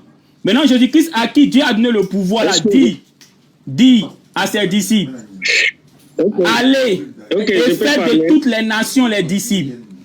Ici là, quand il dit faites de toutes les nations les disciples là, est-ce que toutes les nations là, ça désigne tous les habitants de la terre ou bien ça désigne une catégorie de personnes? On va te répondre. C'est Jésus lui-même qui va te répondre. Matthieu chapitre 10, le verset 23. Okay, vous pouvez me laisser expliquer un peu le verset. Bon, vas-y, pardon, vas-y mon frère, vas-y. Voilà, donc ici Jésus dit, tout pouvoir m'a été donné sur le ciel et sur la terre. Allez et faites de toutes les nations des disciples. Quand on parle de toutes les nations là, hein, ça veut dire toutes les nations. Il n'a pas parlé d'une telle nation ici. Il a parlé de toutes les nations. Toi, tu fais partie de ces nations-là, et moi, je fais partie de ces nations-là. Ce qui est le pouvoir là, moi, je vais te poser une question. Est-ce qu'une personne peut avoir tous les pouvoirs? Dis-le-moi. Étant personne là, est-ce qu'une personne peut avoir tous les pouvoirs? Jésus dit, c'est Dieu qui lui a donné le pouvoir. Donc Jésus-Christ lui-même là, il n'avait pas le pouvoir, mais c'est Dieu qui lui a donné le pouvoir. Est-ce qu'on peut donner pouvoir à Dieu? Maintenant, entre Dieu qui a donné le pouvoir à Jésus et Jésus à qui il a donné le pouvoir, entre les deux là, qui est au-dessus de qui? La Bible dit en Hébreu 7, verset 7, c'est l'inférieur qui est béni par le supérieur. Donc Dieu qui a donné le pouvoir à Jésus là, est toujours au-dessus de Jésus qui a donné le pouvoir.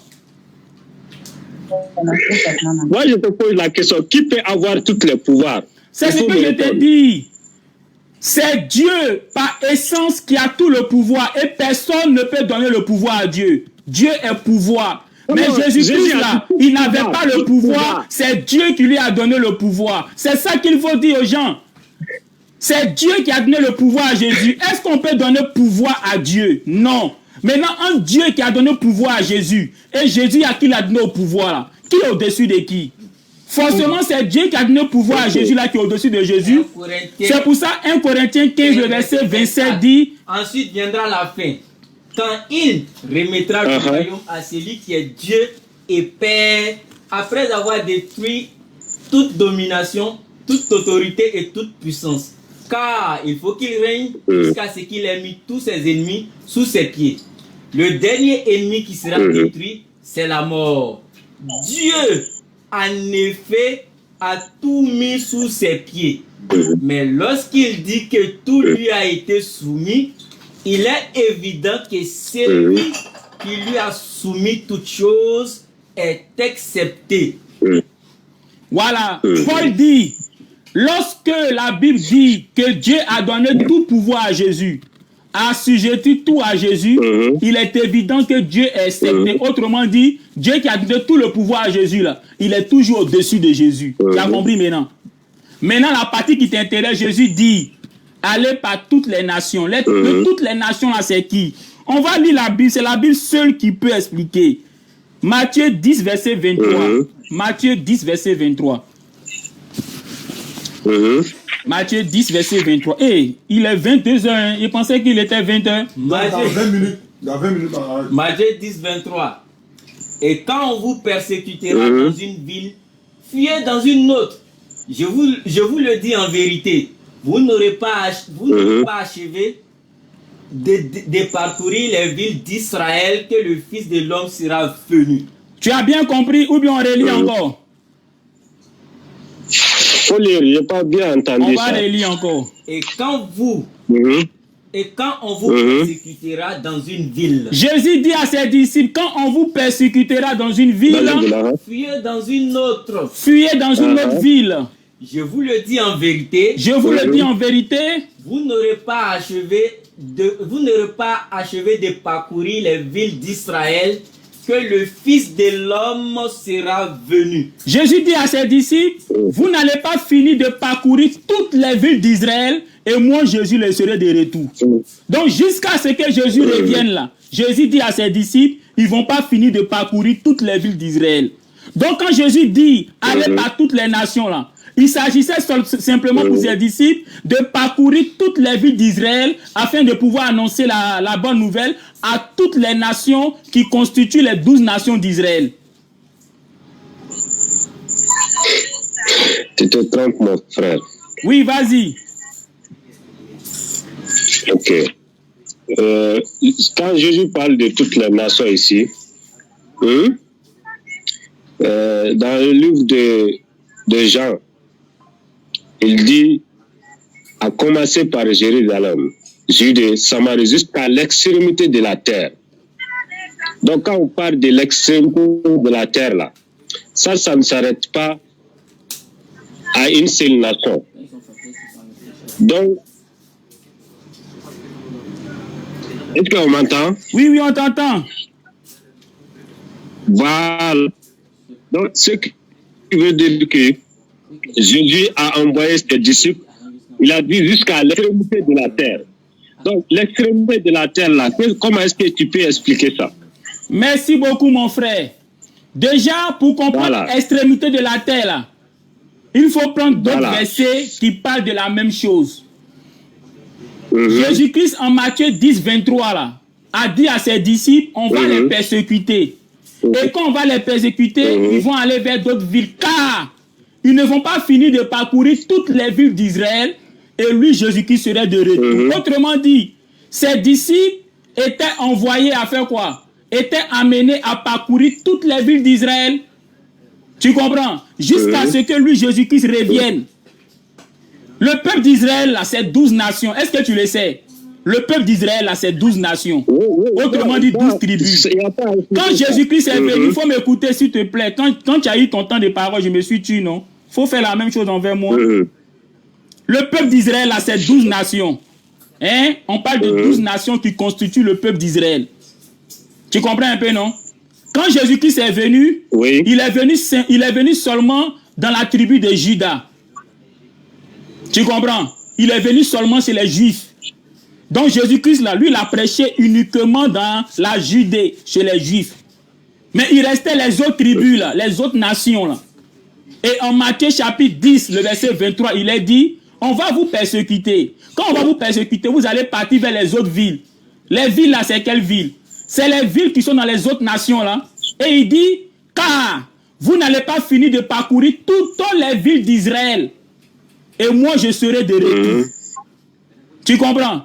En disant, vous n'allez pas finir de parcourir toutes les villes d'Israël, alors que les disciples savent que, avant que Jésus-Christ ne parte, Jésus-Christ a prêché dans la ville de Judée, principalement à la tribu de Juda. Or, il restait les autres tribus, telles que Benjamin, telles que tous les autres tribus que tu connais, Ruben, il restait ces tribus-là, la tribu de Lévi. Donc, il restait toutes ces nations-là. Jésus leur dit, vous devez aussi aller prêcher dans ces villes-là. Et je vous le dis, vous n'allez même pas finir de prêcher à toutes ces villes d'Israël-là, et moi je serai là. Donc, en leur disant d'aller maintenant vers toutes les nations-là, c'est parce que quand Jésus est venu, il a prêché uniquement en Judée. Il n'a pas prêché en Samarie. La Samarie, là, c'est les autres tribus d'Israël qui étaient là-bas. Et à cause de la séparation entre l'Israël du Sud et l'Israël du Nord, ceux du Sud, appelés la Juda, les Juifs, ne parlaient pas avec ceux du Nord, appelés les Samaritains, constitués des 12 tribus d'Israël. Et quand Jésus est venu, il a prêché uniquement dans la tribu du Sud, Israël du Sud, qu'on appelle la Judée, qui est constituée uniquement de la tribu de Juda. Donc maintenant, il est dans le feu vert d'aller maintenant prêcher aux autres tribus qui sont dans la Samarie, pour que toute la terre d'Israël soit touchée. Acte 11, 19. Tu vois, non, mon frère? Pour que toute, on va dire, toute la terre d'Israël soit touchée. Et il est précis qu'ils ne vont même pas finir de parcourir toutes les villes d'Israël et lui, il sera là. Donc, il va faire son retour. Tu vois? Lorsqu'on parle de toute la terre, là, le mot toute la terre ici, là, c'est un contexte bien précis.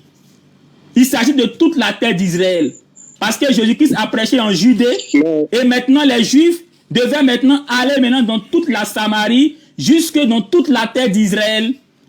Et Jésus-Christ a précisé en Matthieu 10, 23 que jusqu'à ce que lui, Jésus-Christ, il revienne, ils ne vont pas finir de parcourir toutes les villes d'Israël. Donc c'est pour dire quoi? Ses disciples étaient amenés à parcourir les autres villes d'Israël jusqu'à ce que lui, Jésus-Christ, vienne. Je ne fais que répéter. Maintenant, mon frère voulait lire Acte chapitre 11, le verset 19. Tu vas voir, après la persécution, là, à qui ils ont prêché. Acte chapitre 11, le verset 19.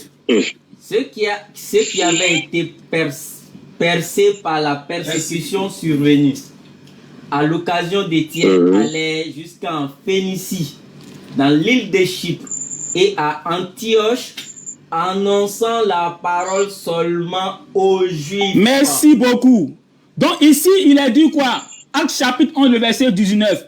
Lorsqu'on a persécuté les disciples, Jésus a dit en Matthieu 10, le verset 23, qu'on allait les persécuter et qu'ils devaient fuir pour aller dans d'autres villes. Il a dit lorsqu'on les a persécutés, ils ont fui, ils se sont dispersés et ils ont prêché uniquement aux Juifs. Voilà. Acte chapitre 11, le verset 19. Donc les disciples savaient que ils devaient prêcher uniquement aux Juifs, uniquement au peuple d'Israël.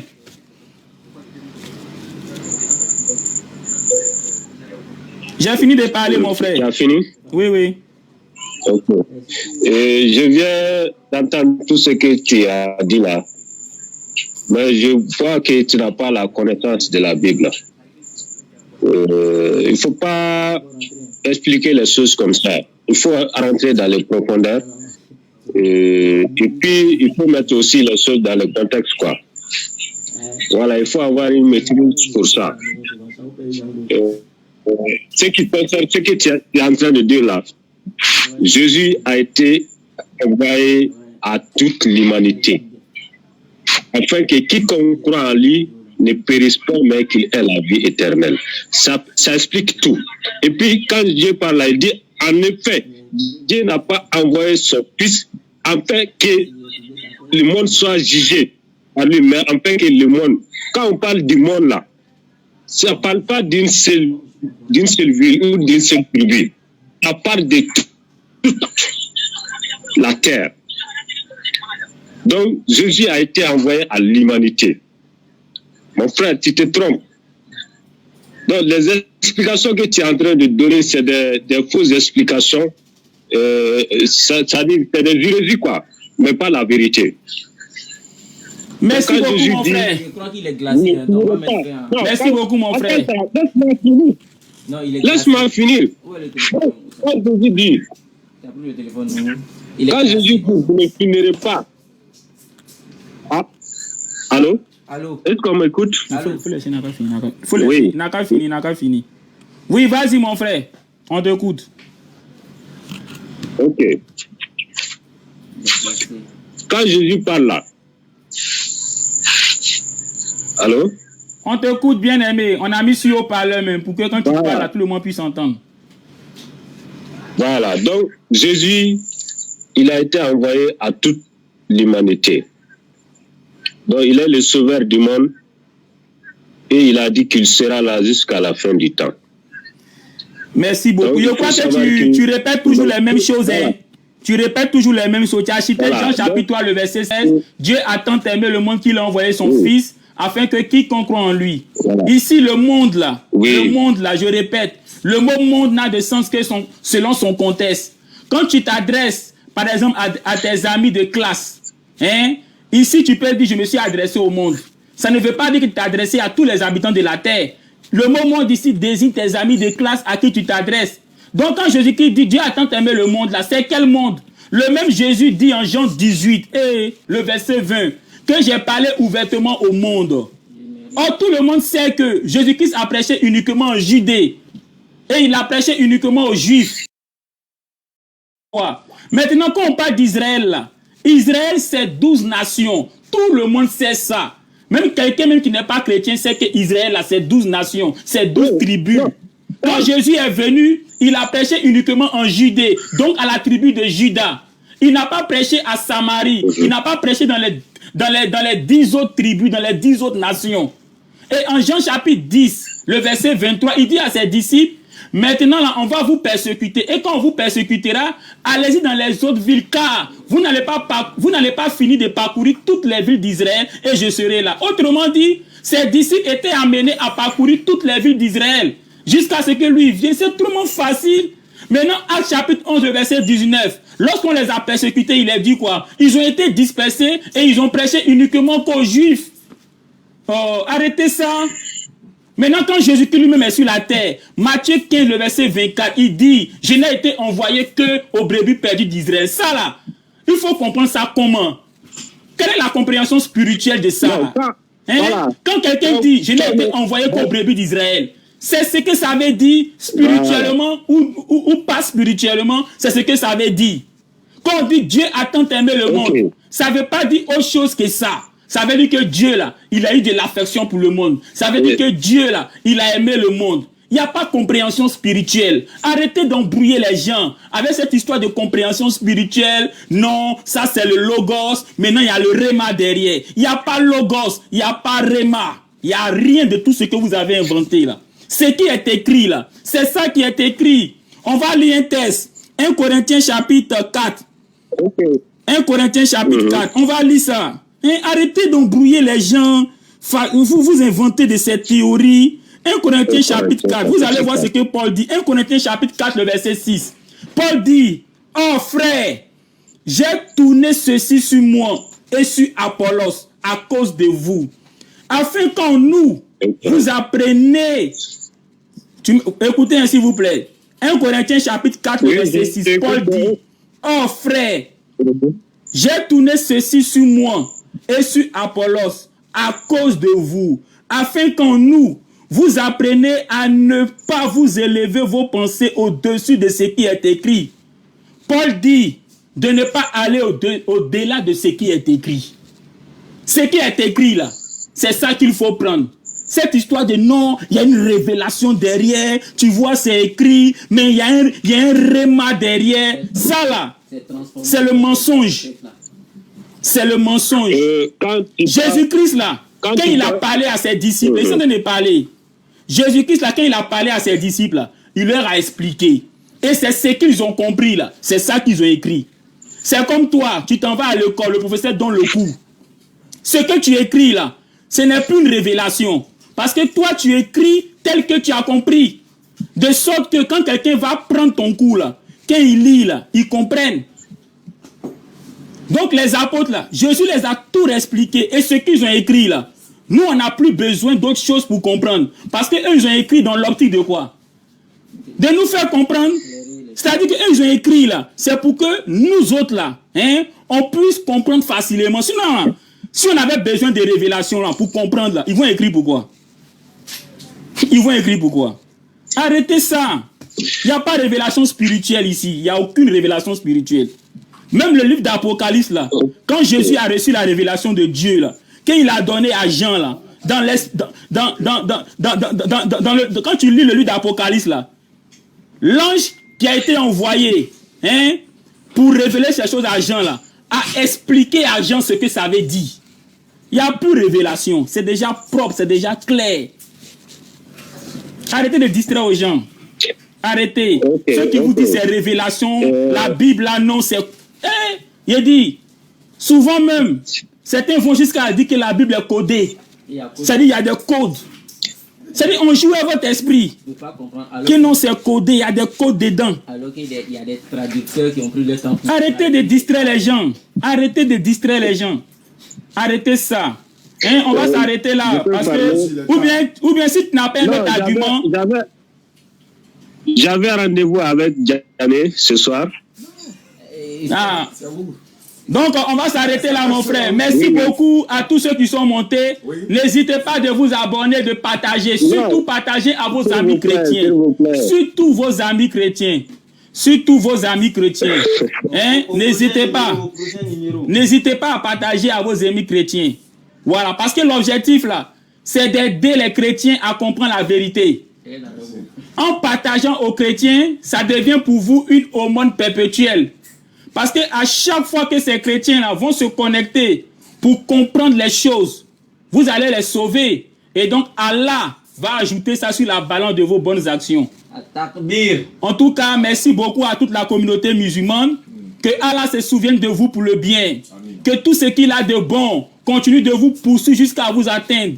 Si vous avez des projets, si vous avez des désirs, que Allah accomplit les désirs de vos cœurs. Tant que ces désirs sont halal, qu'il les accomplit. Si quelqu'un parmi vous désire voyager, si cela est halal, que Allah l'aide à voyager. Ceux qui veulent se marier, que Allah les aide à se marier. Ceux qui veulent avoir des promotions au travail, que Allah les aide. Ceux qui veulent, on va dire, passer des concours, que Allah les donne l'intelligence et qui leur permet de passer les concours. Ceux parmi vous qui ont des projets que je n'ai pas cités, tant que c'est halal, que Allah Azawajal vraiment vous exauce. Merci beaucoup. Assalamu alaikum et shalom shalom à tous les frères chrétiens. Wa rahmatullahi wa barakatuh. Ça fait mal à quelqu'un. Donc on se retrouve lundi, Inch'Allah, pour la reprise des activités à mon niveau par la grâce d'Allah.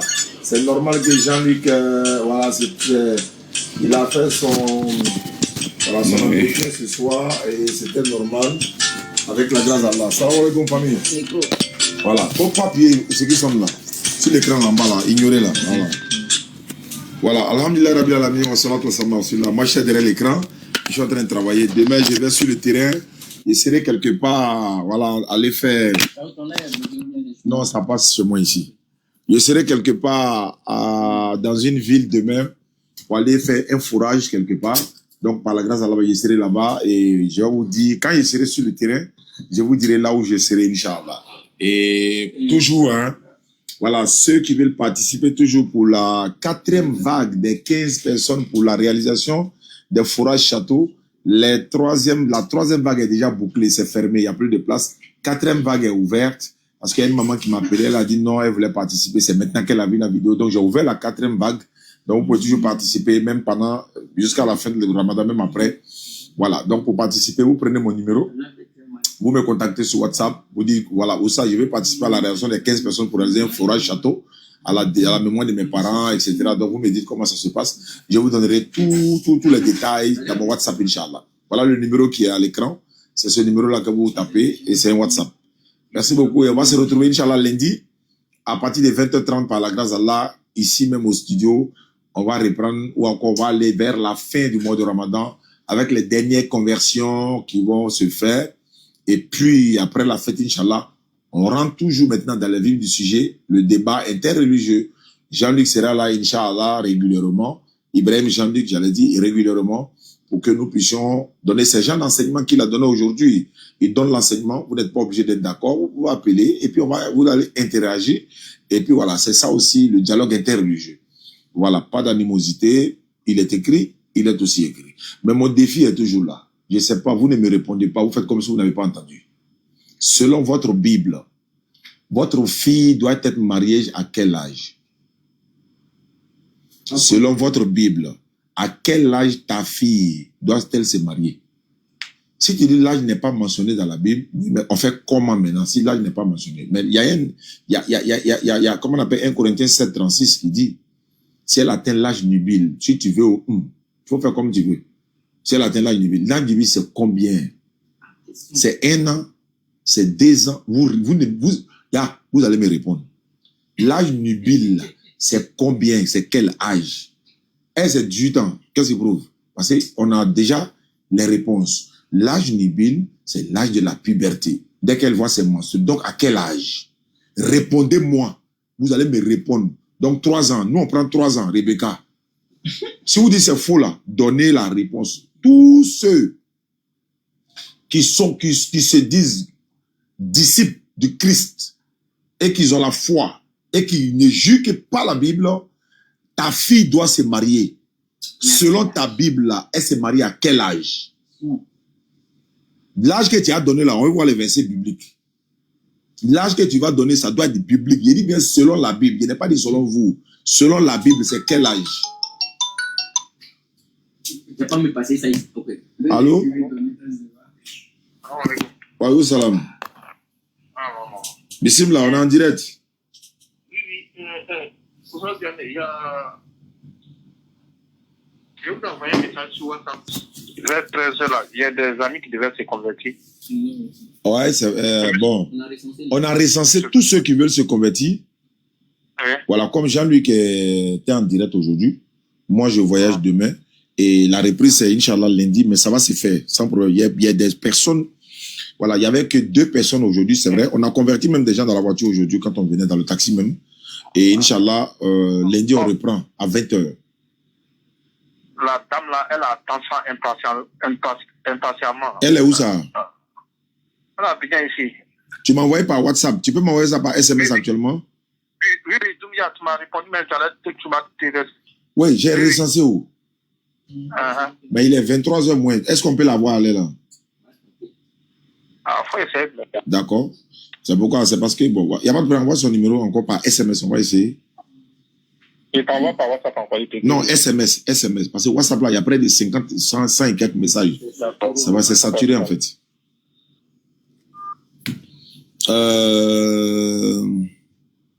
Voilà.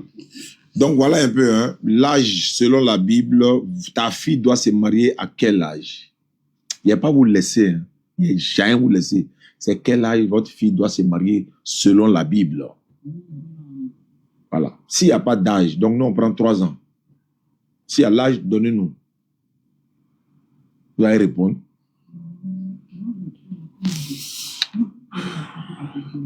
En tout cas, on dirait notre coupure d'électricité en train de s'améliorer un peu. Hein. Solution à nos mères, épouses, filles et tout ça. Ouais. Demain, c'est la nuit du destin. Avec la grâce d'Allah, ça va moi me trouver, Inch'Allah, hors d'Abidjan. Mais je vais faire ça dans cette ville-là où je serai, Inch'Allah. Avec la grâce d'Allah.